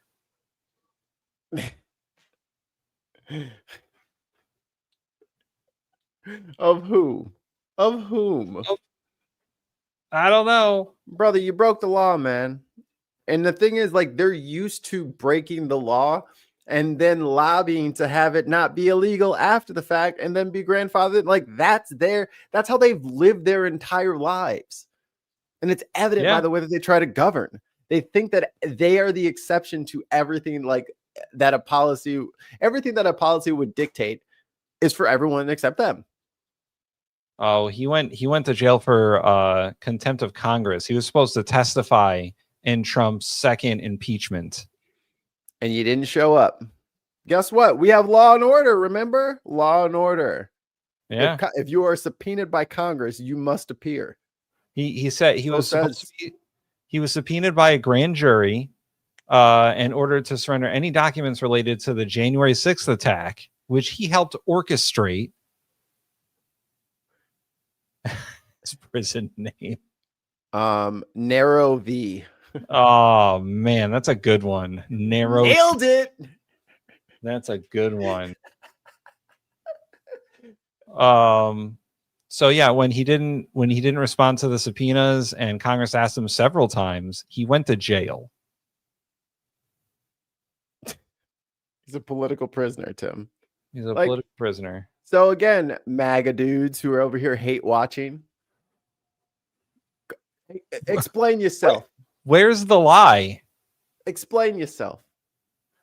I got one more for you, Mikey. Oh, do you? One more. He won't do it. He's afraid.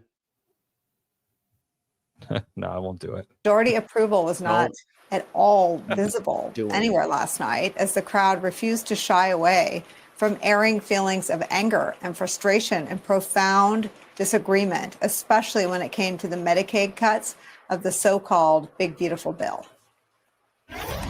My name is Cecilia. I'm a constituent from Chico. I've called your office every day since the Big Beautiful Bill. Haven't gotten a response, of course. You've danced around this question a few times today, so I'm going to be a little bit more specific. How do you justify voting yes on the Big Ugly Bill, knowing that 43% of your constituents, the highest of any California congressional district, receive Medicaid and other government assistance? I would also like to know how you plan to make up for the hospital's deficit because of the lack of payment, so the burden doesn't land on the average taxpayer. Attendees did not like when that congressman blamed the prior administration, the Biden administration, over the issue of executive overreach. Watch that. I am a retired Air Force veteran, disabled. My question, the context is very much like that woman was just talking about, in that if I, as a military person, had done an iota of what Donald Trump has done against the Constitution, still have that audio boost on? I would have. Huh? Is that audio boost still on? No. This is Okay. the audio from the town hall. Ooh, it's I can horrid. I can turn it down. It is horrible. Court-martial. So my question to you is, what are you doing to maintain that separation of power between the Supreme Court, Congress, and the White House? Very good question. A just question, my liege. That's a good and important question. We in the U.S. House and the Senate need to assert our portion of that triad.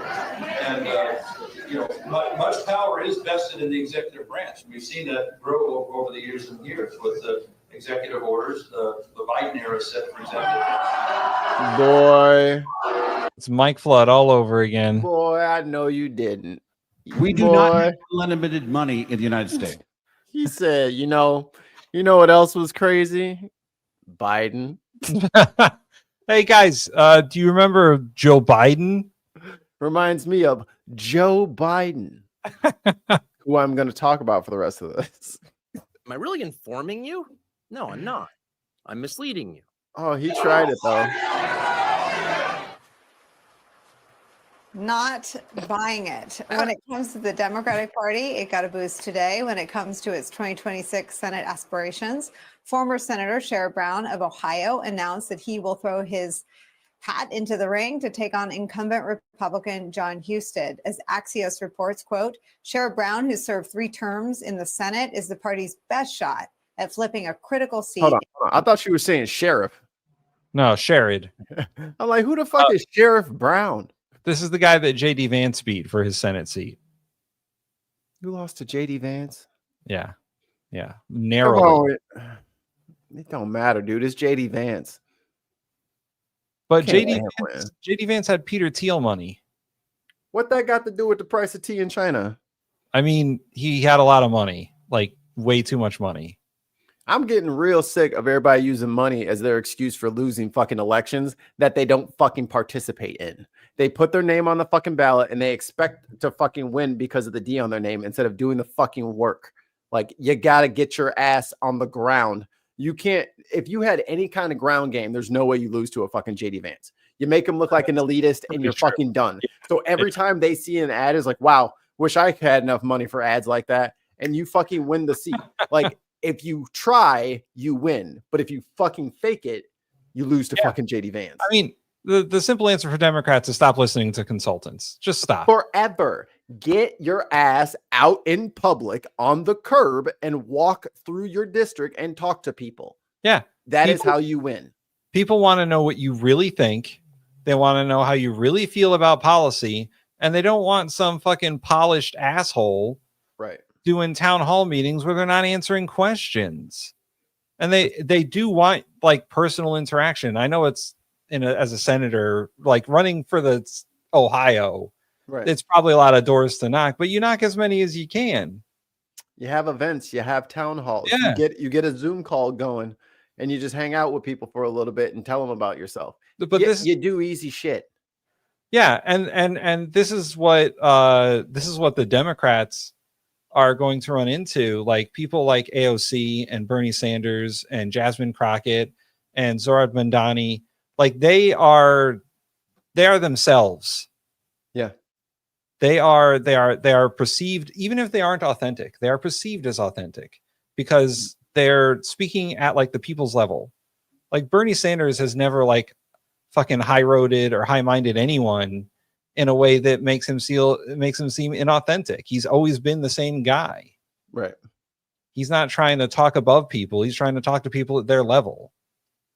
And these fucking like Chuck Schumer and fucking Andrew Cuomo don't fucking get it. Now, Tim, before you bring out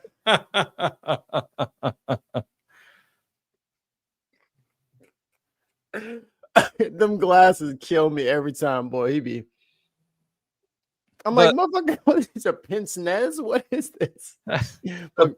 The best example is fucking Kamala. We will win. Brother. When Kamala Harris first took over the Biden campaign and she was on fire. She was authentic. Mm-hmm. Her and Tim Walz were making fun of the Republicans and people really attached to that. Coach Tim was crushing it. Yeah. And as soon as the fucking consultants told them, hey, you guys should stop calling Republicans weird, that's not going to work. And they stopped. The one thing that they were doing that was working. Oh my God. They stopped. And that shame is important because if people do not feel ashamed of these obviously fascist fucking policies, they persist. What a radical notion, DNC. We'll take a $1 billion paycheck and you didn't even have to hire Beyonce. Like someone, maybe me, needs to write like a real book about what happened in that campaign because I will co-author it with you. The Harris Walz campaign really forced Trump and Vance into a really uncomfortable situation. Yeah. When Harris and Walz seemed like they were just yucking it up in a convenience store and talking about their favorite snacks, and JD Vance couldn't go into a donut shop and order donuts like a fucking human.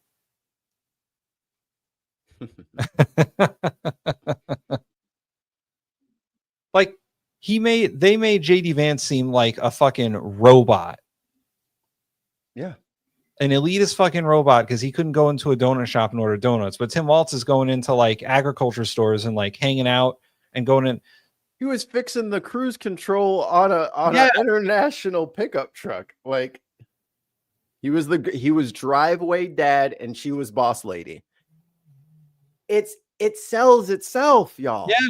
And they deliberately drove it into the fucking ground. And what do you know? All of this private equity is about to get unregulated. And what do you know? That's the exact same industry that they happen to be in. All these fucking consultants. And going back to your point, Mikey, the Harris campaign outspent the Trump campaign 3-1. They had $1 billion, and their campaign ended up in debt. Where the money at? And, right. And where's the money now from the DNC to help, progressives get into seats to help turn the tide on this? All gone. We used up all the money on the way out. Sorry. What Tim's new book will be called?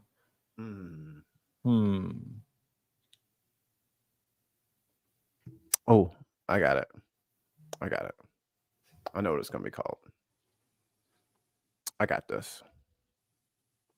Don't worry. It will be called. Oh, no. That's it. I didn't hear it. Oh, there we go. Wrong button. It will be called Fuck the Hell Off. A political novel by Tim Bristol. Hell off. Oh, or maybe perhaps. But I'll tell you this clearly to your brain. If you fuck with my Medicaid, I'll do something. That's right. I'll tell you this clearly to your brain is a good title for a book. Yeah, like low key, it kind of works. Clearly to your brain. Policy no-nos in the modern era. It almost sounds like a book that like Jordan Peterson would title. I'll tell you this clearly to your brain. Not particularly. You know what pisses me off about the Jordan Peterson clips? They're so like his diction is so clear. It's like some of my best audio. I know. But it's him. Yeah. You live for it and you die for it. Oh, Mikey, did you finish the Bird book? Because we gotta do our reviews. It's my bathroom book. Wheels on Meals.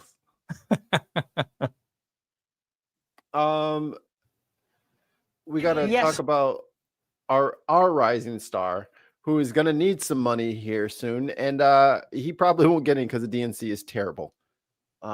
Run by crooked folk. Yesterday, Representative James Tallarico of Texas, described as a rising star Democrat, spent a good 10 minutes. I have not seen this video, and I did not know he was going to say that. Wow. Just put me in broadcasting, you see.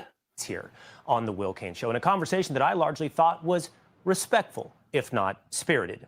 I like having those conversations and hearing from different points of view, and I recognize at times. You know it's bad when you got to like, let me tell y'all about the conversation I'm about to show y'all. Like if you try to get your shit in first, you know what I'm saying? Like, why are you muddying the waters already? We ain't even seen the video yet. Why are you over here like, look, I normally be talking with people all the time and I don't agree with them. But also much of this audience doesn't want to hear from someone they consider to be dishonest. But I like to give everyone a chance for honest debate. I thought honest. You calling James Tallarico dishonest? Little Moses? That's what we had with Representative Tallarico. I was surprised then to all of a sudden see headlines after our show yesterday like this from the Daily Beast. Fox News host rages at Democrat after abruptly ending interview. I thought this was the interview. Oh, he gonna play parts of it. No, hold on. I want the interview. Hold up. Let me find it. Yo, this is the cleanup job. Nah, brother. I don't want the cleanup job. I want to see the mess. You got dog walk. And it was glorious and easy. Well, it needs to be seen again. I got something quick for you, Mikey. It just kind of happened in the last like couple hours. Okay. While we were doing the show. Oh my God. No audio. Labor statistics after he fired. Welcome back. In 90 seconds, we move over here to the conversation corner. President Trump has announced his pick to replace the former head of the U.S. Bureau of Labor Statistics after he fired the previous commissioner earlier this month in response to weaker than expected jobs report. His nominee is named E.J. Antoni, chief economist and fellow at the Heritage Foundation, the conservative. By the way, also dude who was at the January 6th riot. The think tank behind Project 2025. Announcing his nomination on Truth Social, Trump wrote, quote, EJ will ensure that the numbers released are honest and accurate. I want to bring in James Bennett. He is The Economist, my all-time favorite magazine, DC bureau chief. James, great to have you here. Thanks for joining me. Welcome to the conversation. Wonderful to be with you. Thanks, Major. Okay, the premise there that the president leaves in the air is that the previous Bureau of Labor Statistics numbers. Hold on. Not truthful. Is this dude's set supposed to be like a bar that they like drink next to and they're just sitting there with their ties off? Like this is some sort of lounge? I think that's the premise of this dude's podcast. Oh my God. Yeah. Oh, that's Major Garrett? Yeah. I've only heard him. I never knew what he looked like. Yeah. So that's what he looks like. That's hilarious. Welcome to the conversation. Wonderful to be. You got to take your tie off to be on the show. Okay. The premise there, the president. Also, are these like stolen ties then? Is that the premise here? Like these people just. It's a diner. Yeah. And look at the rack of ties. Why do you have a diner and a rack of ties? And this show's called This is stupid. Your branding is stupid. Well, also, they're in the conversation corner. Or is it the previous Bureau of Labor Statistics numbers were not truthful, not accurate? He even alleged they were politicized. There are legitimate questions to be raised about the methodology there, but saying they're politicized and can only be truthful and believed now because his guy is there creates a whole new dynamic. Yeah, and even if his guy is there, one wonders. I mean, basically, the president is saying the numbers are only true if he says they're true, which already is, I think, undermining confidence and a core economic indicator for the U.S. I mean, Major, billions of assets globally get repriced within moments of the release of Bureau of Labor Statistics data. And those traders and investors know that they are subject to revisions. Sure. They've built that into their expectations, but they do care about what the government says the numbers are. Yeah, and there was an unusually large revision in July of the previous month's data. There are reasons for that, as you said.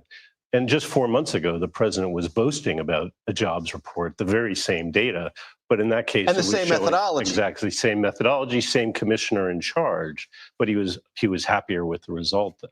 And it's also worth pointing out, and I know here's the word, methodology different. No one at the White House disputed anything about the BLS, Bureau of Labor Statistics, inflation numbers today. Because they liked them. They liked them. Yeah. Okay. Yeah. Although there are things to worry about in those numbers. And E.J. Antoni has said in the past or recently rather, that maybe the monthly jobs report should be suspended entirely. Yeah. There you go, Mikey. This guy got appointed so that they could suspend the monthly jobs report. Yeah, get him out of there. No more monthly jobs numbers. We won't know. So here's the problem I'm having. I can't find the Will Kane segment in earnest. Oh no. Did Fox scrub it? I think they did. And they do this shit all the time because here, I'll show you guys what I'm talking about here. They get embarrassed and then they fucking scrub it. Yeah, they do this shit all the fucking time. So I think it was probably BTC that I saw it on first. And then I was like, okay, let me stop watching it and go find the real one. And then I didn't find it. And then I forget. And it's like, I know that it exists somewhere on the internet. I just don't know where it is. So yeah, I'll grab Brian Tyler Cohen's one because he got his episode up before they fucking I went to the Fox page. I could not find it. This is you can see it right up there. Oh, Mikey, we're gonna have so much fun on Unbox tonight. The Brian Tyler Cohen went on Bill Maher's podcast and my God, ruined him. That's funny. Why would he do it? To make Bill Maher look like a fool. No, why would Bill Maher have him on there? What did he think was going to happen? Because he's an idiot. In his defense, he was probably high. All right, we'll do this. I'm sorry. Which state did you just? There you go. Again, I've condemned all gerrymandering across the country. And in fact, when Democrats had a majority in Congress, they voted to ban gerrymandering in every state, red states and blue states. Do you know how many Republican members of Congress joined them in that effort? Which one? I'm sorry. Which state did you just refer to? Wow. Wow. Did This he is like why the episode's gone. did he like zone out for a moment there? He is. I got the producer in my ear. Please repeat. Gerrymandering in every state, red states and blue states. Do you know how many Republican members of Congress joined them in that effort? Which one? I'm sorry. Which state did you just refer to? I'm asking, do you know how many Republicans joined Democrats in the U.S. Congress to ban gerrymandering? All the Democrats voted for it. 0 Republicans voted for it. 0. It's an odd. So It's an this, odd. you can spare, it's an you odd- can spare it's me an the odd- both sides rhetoric. It's clearly one side that is trying to rig the rules in the middle of the game. This is like 2 football teams coming out of the locker room at halftime, No. and the team that's ahead says they want to change the rules not- for the second half so they can win the game. All of us would be throwing food at the TV if that happened. We don't accept. He's so aw shucksy. I don't know what I know. Republicans are going to do. I know. They can't attack him on anything. The motherfucker's in seminary. Like Run he's a the- literal poster boy. Run this guy against fucking Ted Cruz. That's what I'm. He might, but he says he doesn't want to do. I don't want to do politics forever. I just want to do what Yeah, I that's can, what- and I want to finish what I want to do. That's what Jasmine Crockett said. She's like, I'm not doing this forever. Yeah, she's like, I will be leaving. There is an exit strategy. You better appreciate Jasmine Crockett while she's here. She said, I'm out of here. Y'all got 3 more terms, and I'm off to bigger and better things. In our politics, we don't accept cheating in our relationships. We shouldn't accept cheating in our elections. I appreciate whatever you just referred to about the number of Democrat congressmen that I'm unfamiliar with who made this against Republican congressmen who opposed it. In my view, Representative, you gave the ball game. Purposefully obtuse. Yeah. Has happened here is you've Purposefully done something in obtuse. certain states and you don't like it when it's done in Republican states. And now you're saying you've done the same thing as us. You've done the same thing as us, and we are going to, by the way, if you do it, we're going to ratchet it up even more, in the words of Gavin. It doesn't work against him.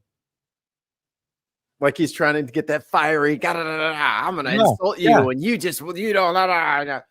He's just in there. He's giving off like pure youth pastor, but not in a creepy way vibes. Like just like, no, I totally understand what's going on with you right now. I was also there myself. And the Fox News idiot is being purposely obtuse. So I guess, I don't know the numbers of the Democrats you're referring to versus Republicans, but that doesn't matter because everybody does do gerrymandering. However, they still do gerrymandering within the rules. Right. That not just like, oh, it's halfway between a census. Yeah, let's change all the district maps, I guess. That's not part of the rules, guys. Once again, breaking of norms. This hasn't happened before. Right. They're like, oh, this happens all the time. No, it has never happened. No. It Ever. doesn't happen. Everyone understands that you can gerrymander, but only like every 10 years or so. It has You gotta at least wait for the census. It is 2025, mid-census. Like we are in the direct middle. And like the only way you get districts redrawn is if a court says, hey, that district is a little too squiggly. Hold on. My party has never gerrymandered in the middle of the decade at the request of the President of the United States, nor would we. The only way this is going to happen in blue states is if Texas executes this power grab. You mentioned Massachusetts. Right. Do you know the party of the governor that signed that map into law? He was a Republican. It was a Republican governor that signed that map into law. So I just want to be clear with our facts, and I don't want to muddy the waters. All of us, whether we're Democrats, independents, or Republicans, we should stand up to politicians who don't want to face accountability at the ballot box. That's exactly what's happening here. And I asked you, if Republican policies are popular, why do they need to redraw these maps? Why can't they? He's saying, why you gotta cheat? You gonna win, right? Your ideas are popular with the people, right? So what you scared of? He's saying, if you're so good, why do you gotta fucking put the sticky stuff on your hands to catch the ball?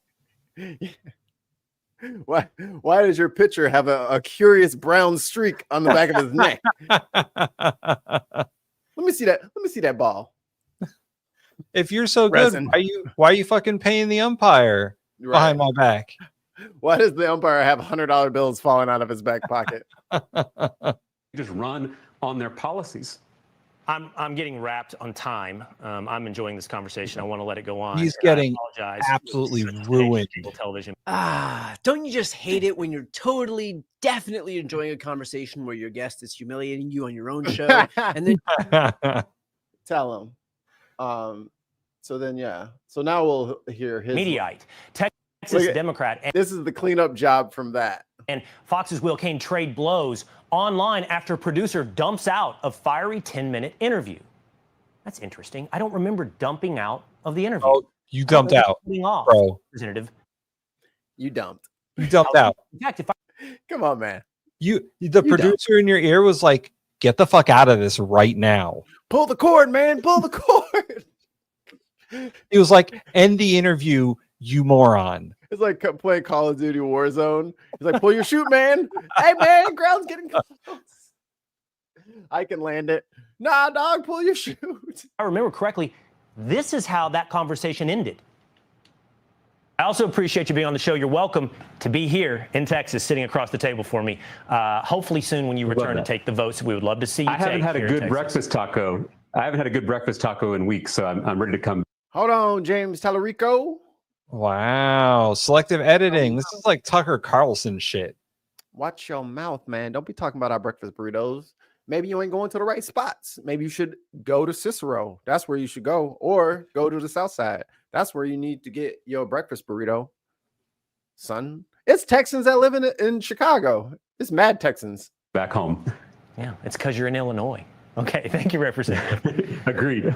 Thank you. So where did this come from? Why would this be reported like that at Mediaite? Play the whole clip. Across social. Huh? Play the whole clip, motherfucker. Right. Not just the happy ending that you fabricated. Just because you tried to kiss his ass after he fucking brutalized you with brass knuckles. Being mad at the media is like being mad at a pig for being a dirty animal. It's just who they are. Pigs are very clean, you piece of shit. You hold on. Pigs are one of the cleanest and smartest animals we have. Not Will Cain. He wishes he was as smart as a pig. Or half as clean. But a politician, a man of the cloth, someone who went to seminary and holds themselves out as the goodwill future of the Democrat Party, well, you can expect more, and I expected more. From Representative James Tallarico, who went to Twitter and posted this after our interview. I just went on Fox News to tell the truth about the redistricting power grab in Texas. I asked a simple question. If Republican policies are so popular, why do they need to redraw these maps? Why not run on their policies? He refused to answer and cut the interview early. That's what happened. You did. Just because you did pleasantries doesn't mean you didn't continue the conversation. See, this is the bullshit. Oh, I didn't just like end the stream right there, so I didn't run. I said goodbye. Yeah, and you also didn't answer the question because you were getting fucking housed. Yeah, you're being a bitch. True. That's a lie. I answered the question about the popularity of Republican policies. No, you didn't. I pointed out to the representative. The Republicans maintain a majority of every branch of government in both Texas and the United States as a reflection of the popularity of their policies. I pointed out that Democrats maintain historic lows in approval ratings to illustrate the Yes, because the American people wanted a stronger response to your hateful ass. And they didn't get it. Unpopularity of their policies. But Representative Tallarico lied, not just about the end of our interview. Not a pastor. The little pastor boy is a liar. Preacher boy is a liar. He lied repetitively, by my count, about 4 times in 10 minutes. He lied as easily as he breathes. Once every 2 minutes, if we do the math. And this is why it's important. He breathes once every 2 minutes? Politician. Oh, no. How? He goes, yo, that's a waste.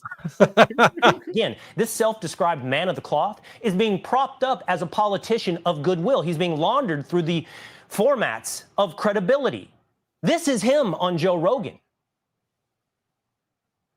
Everyone's saying, no, Epstein killed himself. No, nothing to see here. And it's like, okay, well, that's why people are cynical. People are cynical because I like how he pulls up the Joe Rogan clip about Epstein when they're all supposed to be like forgetting about Epstein and not talking about Epstein, but Dumb is like, oh, I got the clip here. Producer, play it. Unforced errors. Unforced errors. Yeah.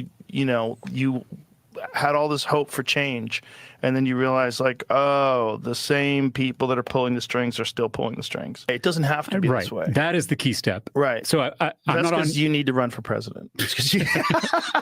Yeah. See, Joe Rogan is such a fucking dumb. He like anybody in the room that he likes thinks should be president.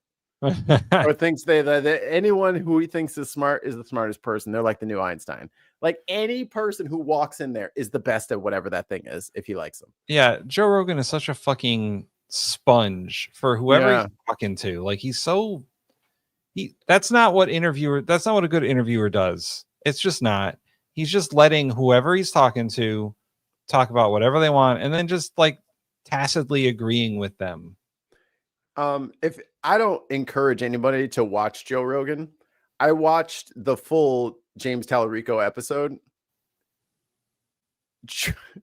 Joe is so weak-minded because he wanted to stay on the hateful MAGA train, and James Tallarico just completely disarmed him at every crux. That's why, like, this is towards the end there where he's like, "Oh, you should run for office," and da da da. Yeah, because he knows he can't keep up this facade of being this like big meathead dude, and he just like, to hide from all this Trump MAGA shit, he's back in the church. Yeah, and he's a believer again. Well, James Tallarico's in the seminary and he talks real nice and he only says good things and he has an intriguing story, and Joe is a fucking a pile of putty. Yeah. Someone who's actually a good person. A good person is not defined by a youth pastor voice and a middle school teacher demeanor. A good person, he trounced your ass with it, is defined in my book in part by their ability to tell the truth. And the way our interview ended was only one of the lies told by Tallarico. In our conversation, he seems to think he slam dunked on me about Republicans, all of them, voting against a, quote, gerrymandering law. Democrats had a majority in Congress. They voted to ban gerrymandering in every state, red states and blue states. Do you know how many Republican members of Congress joined them in that effort? I don't know what state. Which one? I'm sorry. Which state did you just refer to? I'm asking, do you know? Like, that's the thing. Like, how you go to replay? This dude is cinema. He is replaying his own foibles to try to show off how much smarter he is than. Oh my God! Keep going. You're doing a great job so far. How many Republicans joined Democrats in the U.S. Congress to ban gerrymandering? All the Democrats voted for it. 0 Republicans voted for it. That's vague. What is a gerrymandering law? What was the gerrymandering law? Now, you can hold me accountable for not knowing in the moment, but what Yeah, we did. Yeah, you didn't know, you fucking idiot. So that would be a strike, right? You missed the ball. You swung your bat and you missed. So that's a strike. Yeah.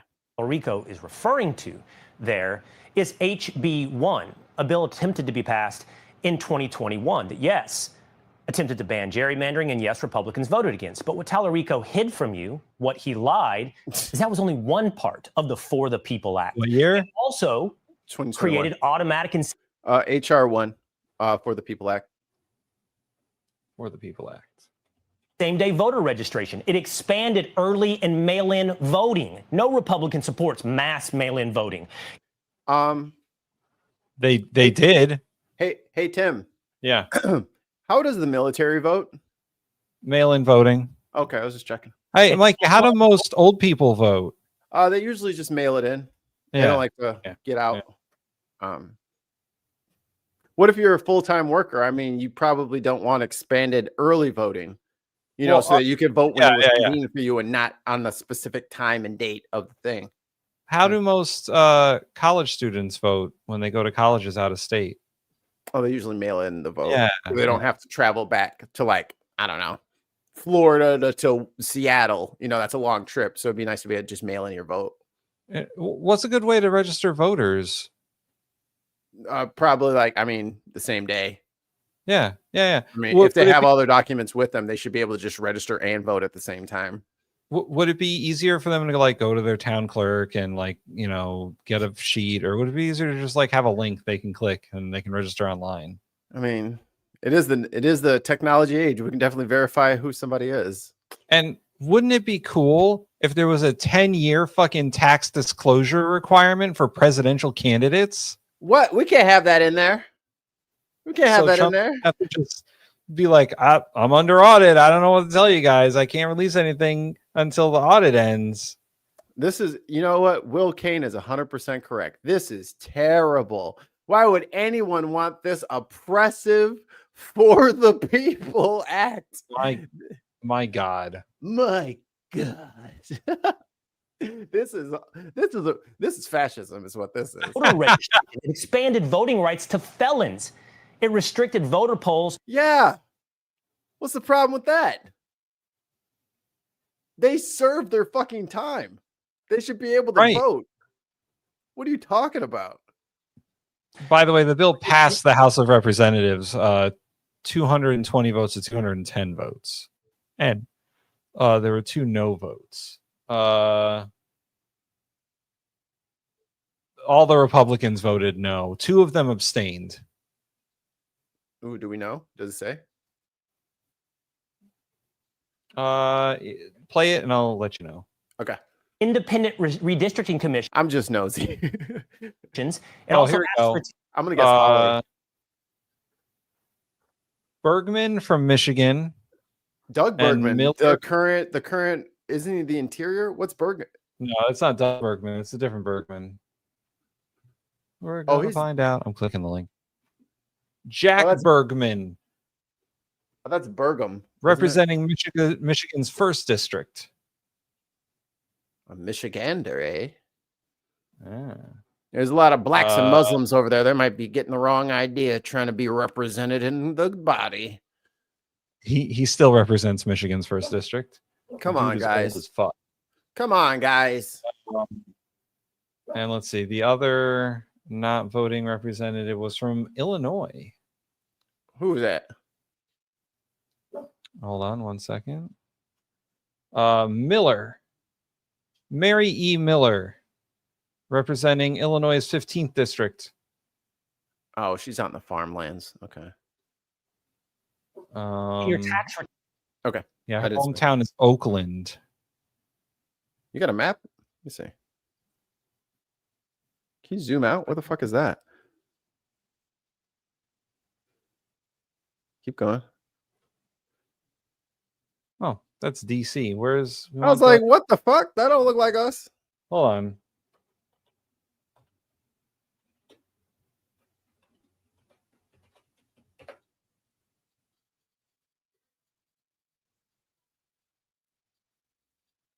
Is it even a place? It's a place. Wait a minute. There's no such city. There's no such thing. We just assumed it was right.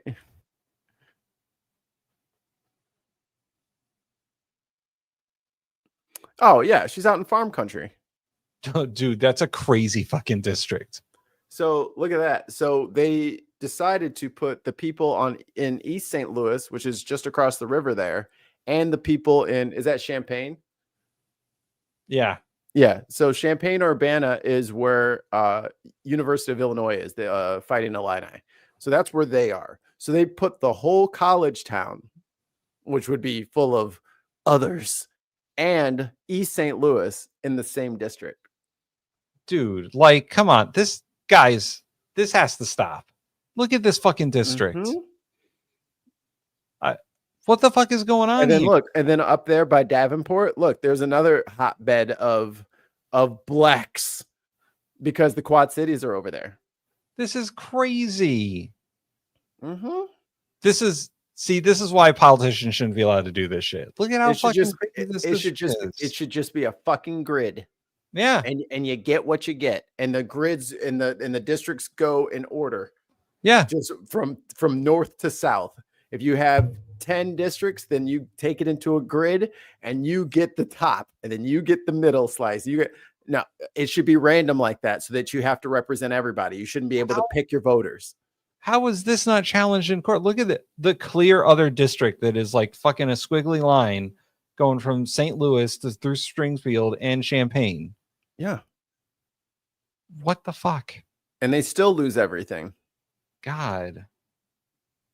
Anyway, so those were the 2 no votes on that bill. So not every Republican voted no. 2 of them were pussies. They just said, I will just not do it. Maybe they were late again. All presidential and vice presidential candidates. But that wasn't said to you when he vaguely referred to a gerrymandering law to try to suggest that Republicans are for gerrymandering. And then Tallarico. He said that they were. Yeah. He said that. There have been Republicans and Republican states over the years that have been against gerrymandering because the Democrats were in control. He, in the interview right before that sentence, was like, well, if they go for their 5, we're going to go for like, you're saying it. Yeah. Him is the person. The dude was like, we need to stop gerrymandering. And this guy was like, well, Democrats gerrymander too. So we're going to do it back. And it's like, but you're also the one now saying no one believes. Republicans have never believed in gerrymandering. Maybe he's saying he's not a Republican. Gerrymandering law to try to suggest that Republicans are for gerrymandering.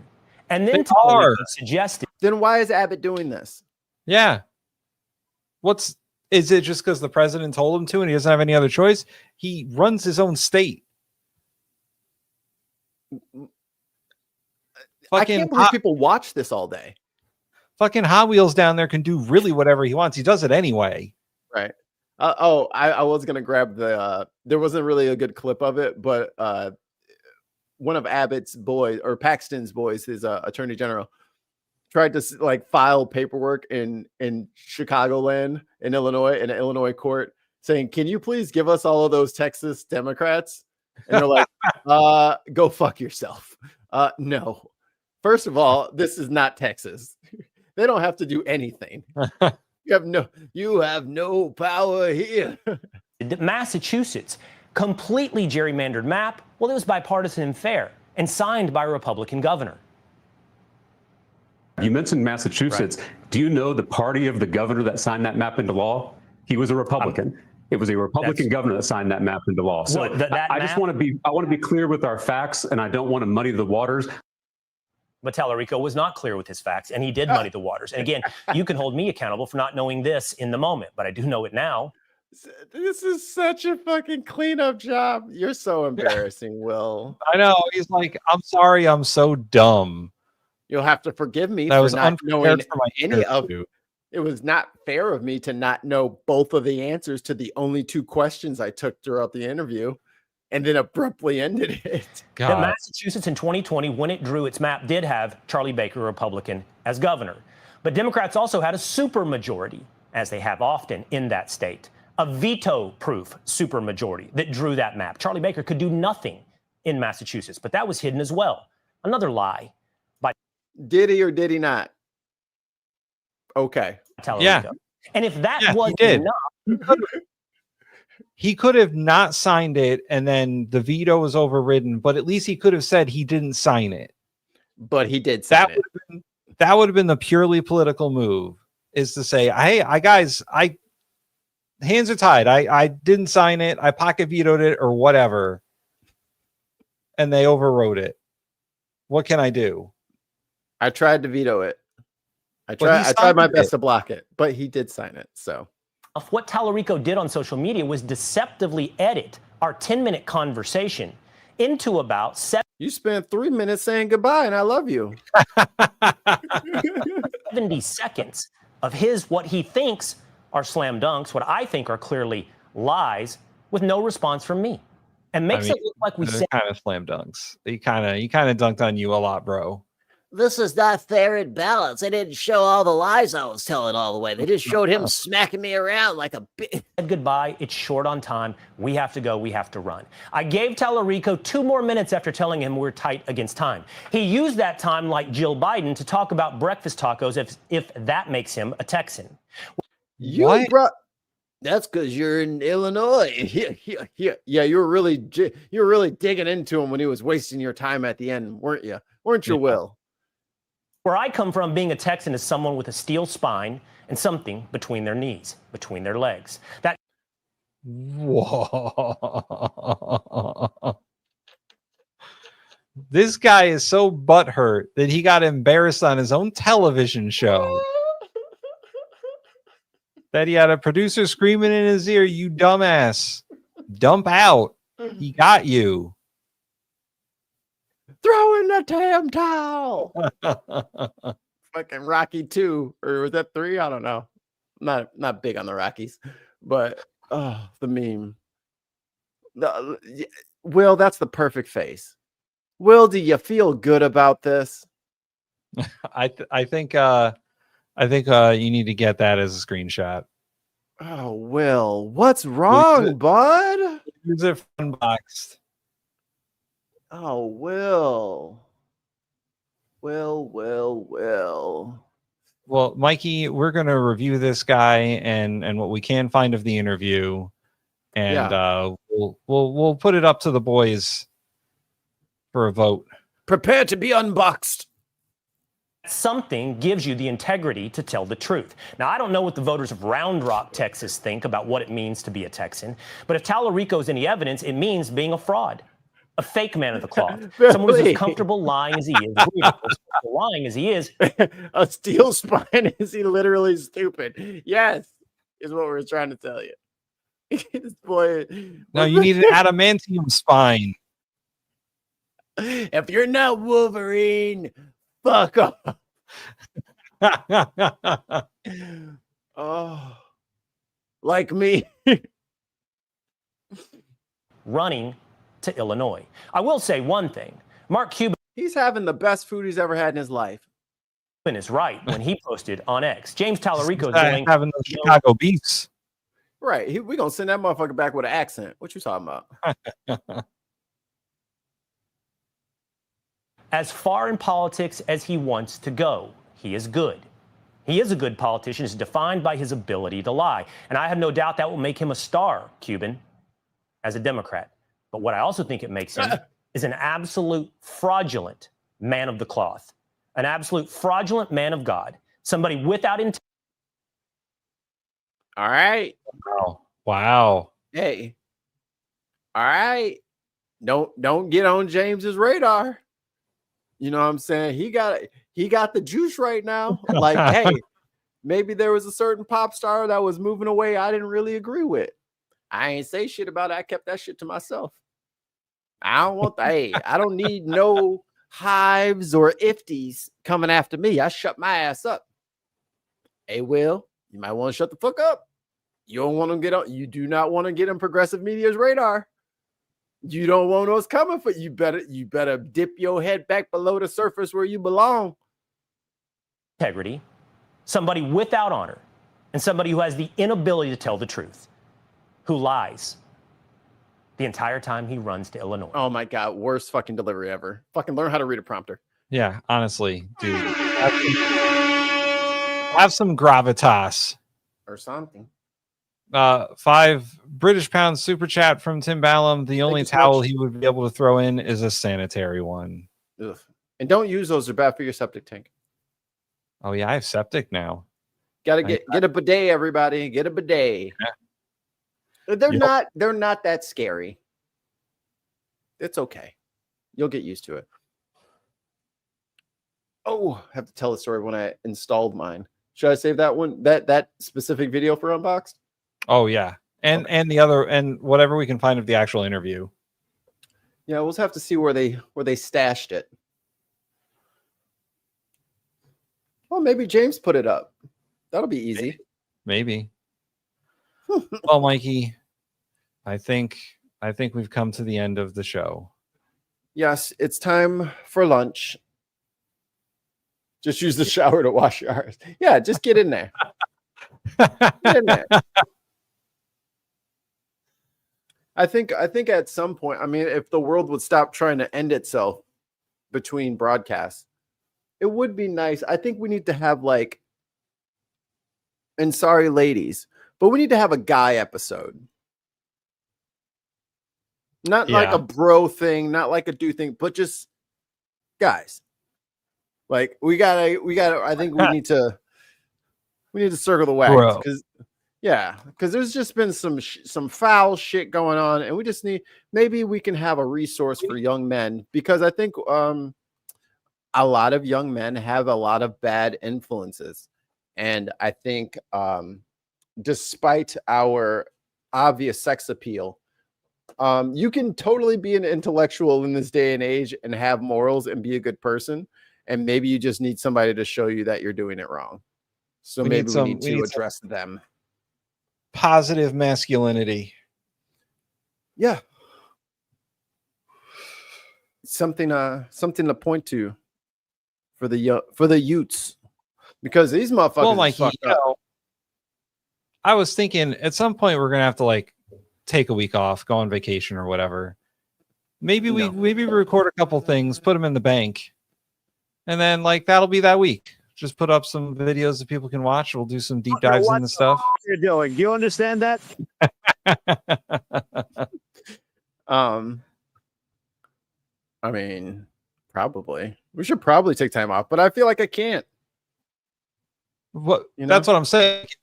If we record a couple of videos, put them out through the week that we're off, then we can take that week off. And that's when the troops will be marching in. As soon as we take a week off.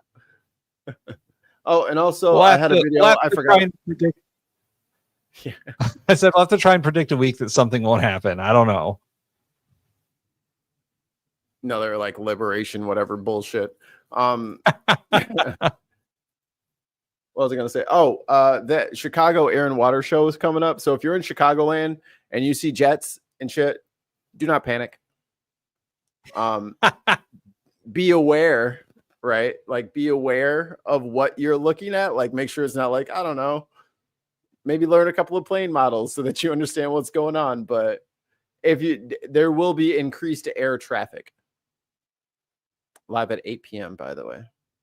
Oh, so if you go long, we can we can raid. All right. We're paying for 10 minutes. I gotta grab that link. Poo. All right.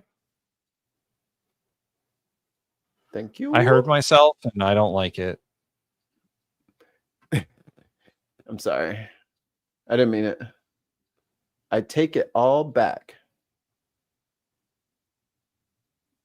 How do I? Oh, right. I have to go into the YouTube studio and then switch to the bin and then go to hell. No. Go to the stream and then it's in settings. No, it's in edit, customization, redirect, add, paste link. There you go. Didn't come out. Paste. Paste. Got it. Save. There we go. It is done. So when this is over, we will go into Reagan Elite's Roundtable at 8 p.m. UK time with Daily Blase. One Angry Pagan's going to be there. Aww. That's Mike Dixon stand in. He did Graham show every day for a week. Poor Mike. He gets it all clear on his cancer diagnosis, and we just start traveling like, good, you're good. All right. We got 17 shows in the next 10 days. So I hope you're hydrated. Please, I want to go out and enjoy life. Shut up. Cover my show. I get it. It does seem like there's just a constant barrage of things happening to us. But also, everybody needs a break.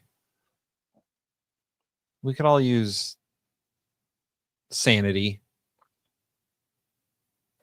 I'm Black in America. What the fuck is a break? These motherfuckers have been doing this shit every week of my life forever. They are always trying some bullshit. Now it's just accelerated, as opposed to this being like, 2 or 3 events over the course of a year. They're just doing them all in the same week. So it's like, all right, Just keep my hackles up then. Rumor is one Yeah, of but your we do babies like going the to hire a real pterodactyl. Holy shit. a real pterodactyl. I want one. It's like The Jurassic Park. Pterodactyls. No, pterodactyl. Like you might get pneumonia. And the Tim Balance opossum. come to the UK, have a file break. The wife and I are planning a trip to Ireland in October for like Halloween time. I want to go to Japan. Listen, ticket prices are cheap currently. I want to go to Japan and I want to go to Hokkaido and I want to find a little house that's going to be like $60,000 and I want to adapt to Japanese culture and never think about this horrible fucking place again. I'm going to get rid of my internet. I'm going to get rid of everything. Yeah. I'm just going to. Yeah. Filed. Filmed. Oh. You know, Tim, we're getting a little money in the coffers. Perhaps this is a business. Perhaps this is a business expense. You know, I'm just saying. Perhaps we need to break. We might have to go out and report live on the streets. You know what I mean? And that's a big, Dublin. We've been getting lots of reports of activity in Dublin, activity in Tokyo.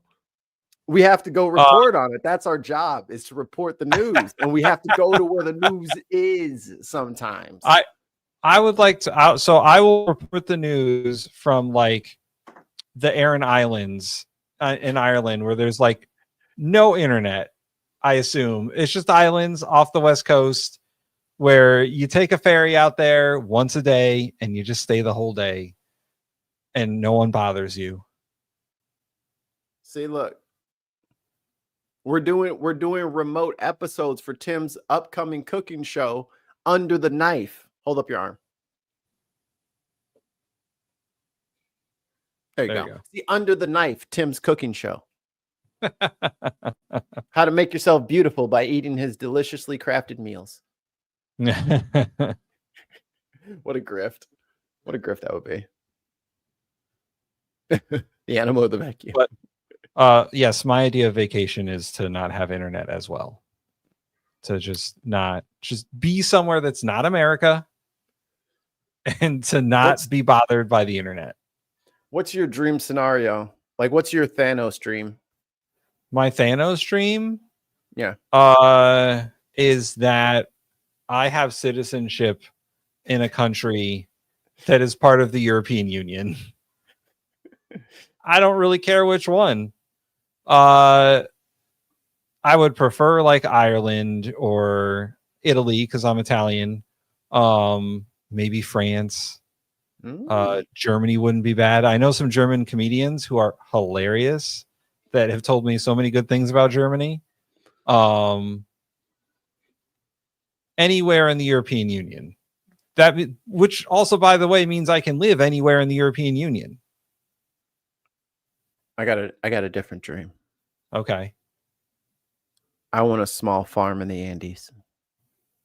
Okay. You know what? A pub, not in Dublin, somewhere like outside of Dublin. Someplace where I don't have to be bothered by a lot of people, but like I got regulars and I make them food and drinks. Like that's all I care about. It is mandatory for any of my dream destinations to be in the southern hemisphere because I want to see the Milky Way at night. And if I'm up at altitude, I get higher faster. Okay. And more higher because of the air quality. And I can it could be dark out there and I could just sit out there with a telescope and never have to think about anyone else ever again and wait until I just become part of the mountain. I'll open a grilled cheese / pub. Like grilled cheese cafe / pub. You have your own pub. You have your own pub cheese. My own pub cheese. I know how to make it already. So you'd have a signature pub cheese that goes into that gets put on as a special ingredient on the pub sandwich.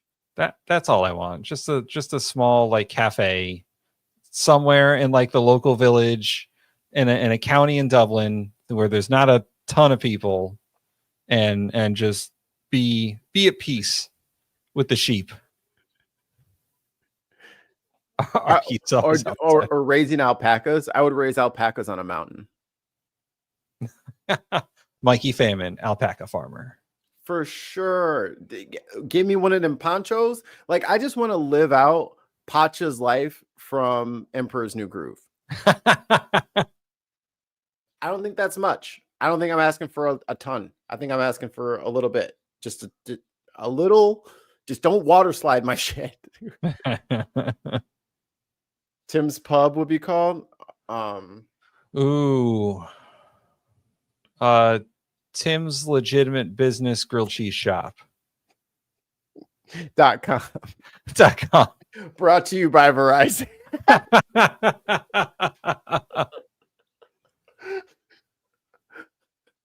First Midwest bank at amphitheater pub.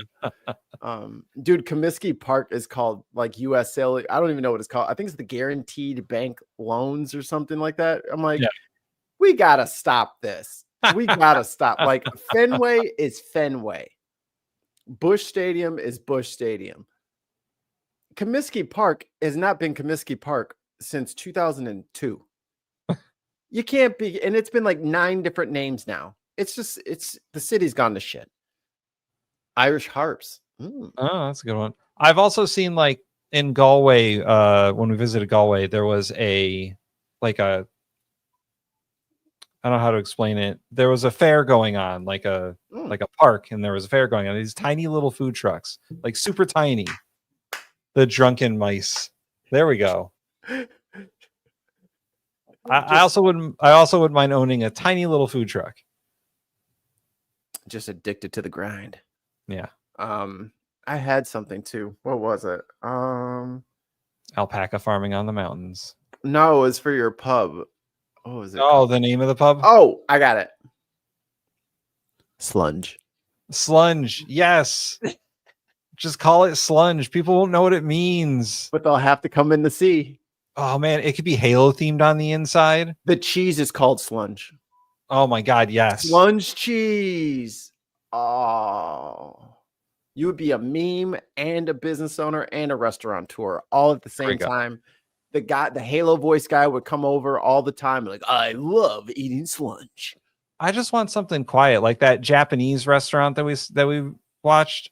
Like, is that what we're doing? That's just what I just don't. That we have been expressing what our dreams have been, like therapy wise, out to the public as if it was like an entertaining thing, where we were subtly just saying, this is the life that I would desire. Yes, indeed. Damn. It's true though. I would totally not mind fucking making those pork bowls from yesterday. Yeah. And For for like what? Delicious. 10 people at a time tops. Over here, dude, a dinner service is like a 6-hour affair and it is stressful. Yeah. Yeah. Red Bulls and fucking unfiltered cigarettes everywhere. Fucking give me Marlboro Reds or give me Newport Hundreds. Like, I need this shit to hit. Oh yeah, dinner service in America is insane. I hated it. 2 British pounds from Tim Bellum. Tell Tim how much food costs in Ireland. I've been there. I know it's not as much as it is here. It might be time for a keyboard. We're gonna send you out. Yeah, I got it this time though. I went to Ireland last time. I went to Ireland was 2023.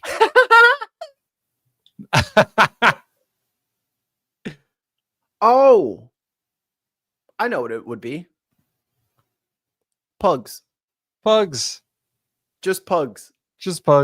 And then you'd have Zeus and Apollo as the emblems, and they could have little they would be like the golden lions outside that fucking the theater. There would just be 2 pewter pugs that sat there very indignantly. Welcome to Pugs, home of the slunge cheese. I am telling you, the last time we went to Ireland, the food was it wasn't cheap, but it was cheaper than it is here. Like, the inflation in America is crazy.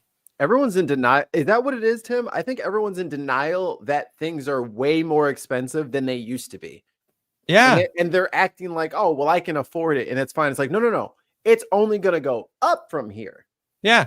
It's like, only going to go up from here. Like they push the baseline up on y'all. I think we were talking about the food yesterday. It's like $15 for a sandwich. It has never been $15 for a fucking burger from anywhere. I wasn't lying about how much. I wasn't lying about how much that Subway sandwich cost at the beginning of the show. I'll look it up right now. A fucking foot long is fucking $15, $20. Right.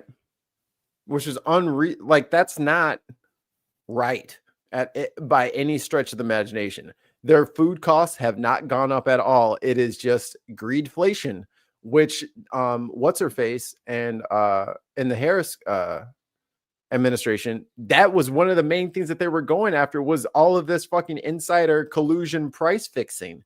And how everyone just kind of started just jacking up the prices of shit unnecessarily to just take extra profit because no one's stopping them right now. My internet's being slow. I can't. It's okay. I think we've covered it. I think they are. Oh yes. Let me see if they're waiting live. until 3 o'clock, right? And then we went 5 minutes over.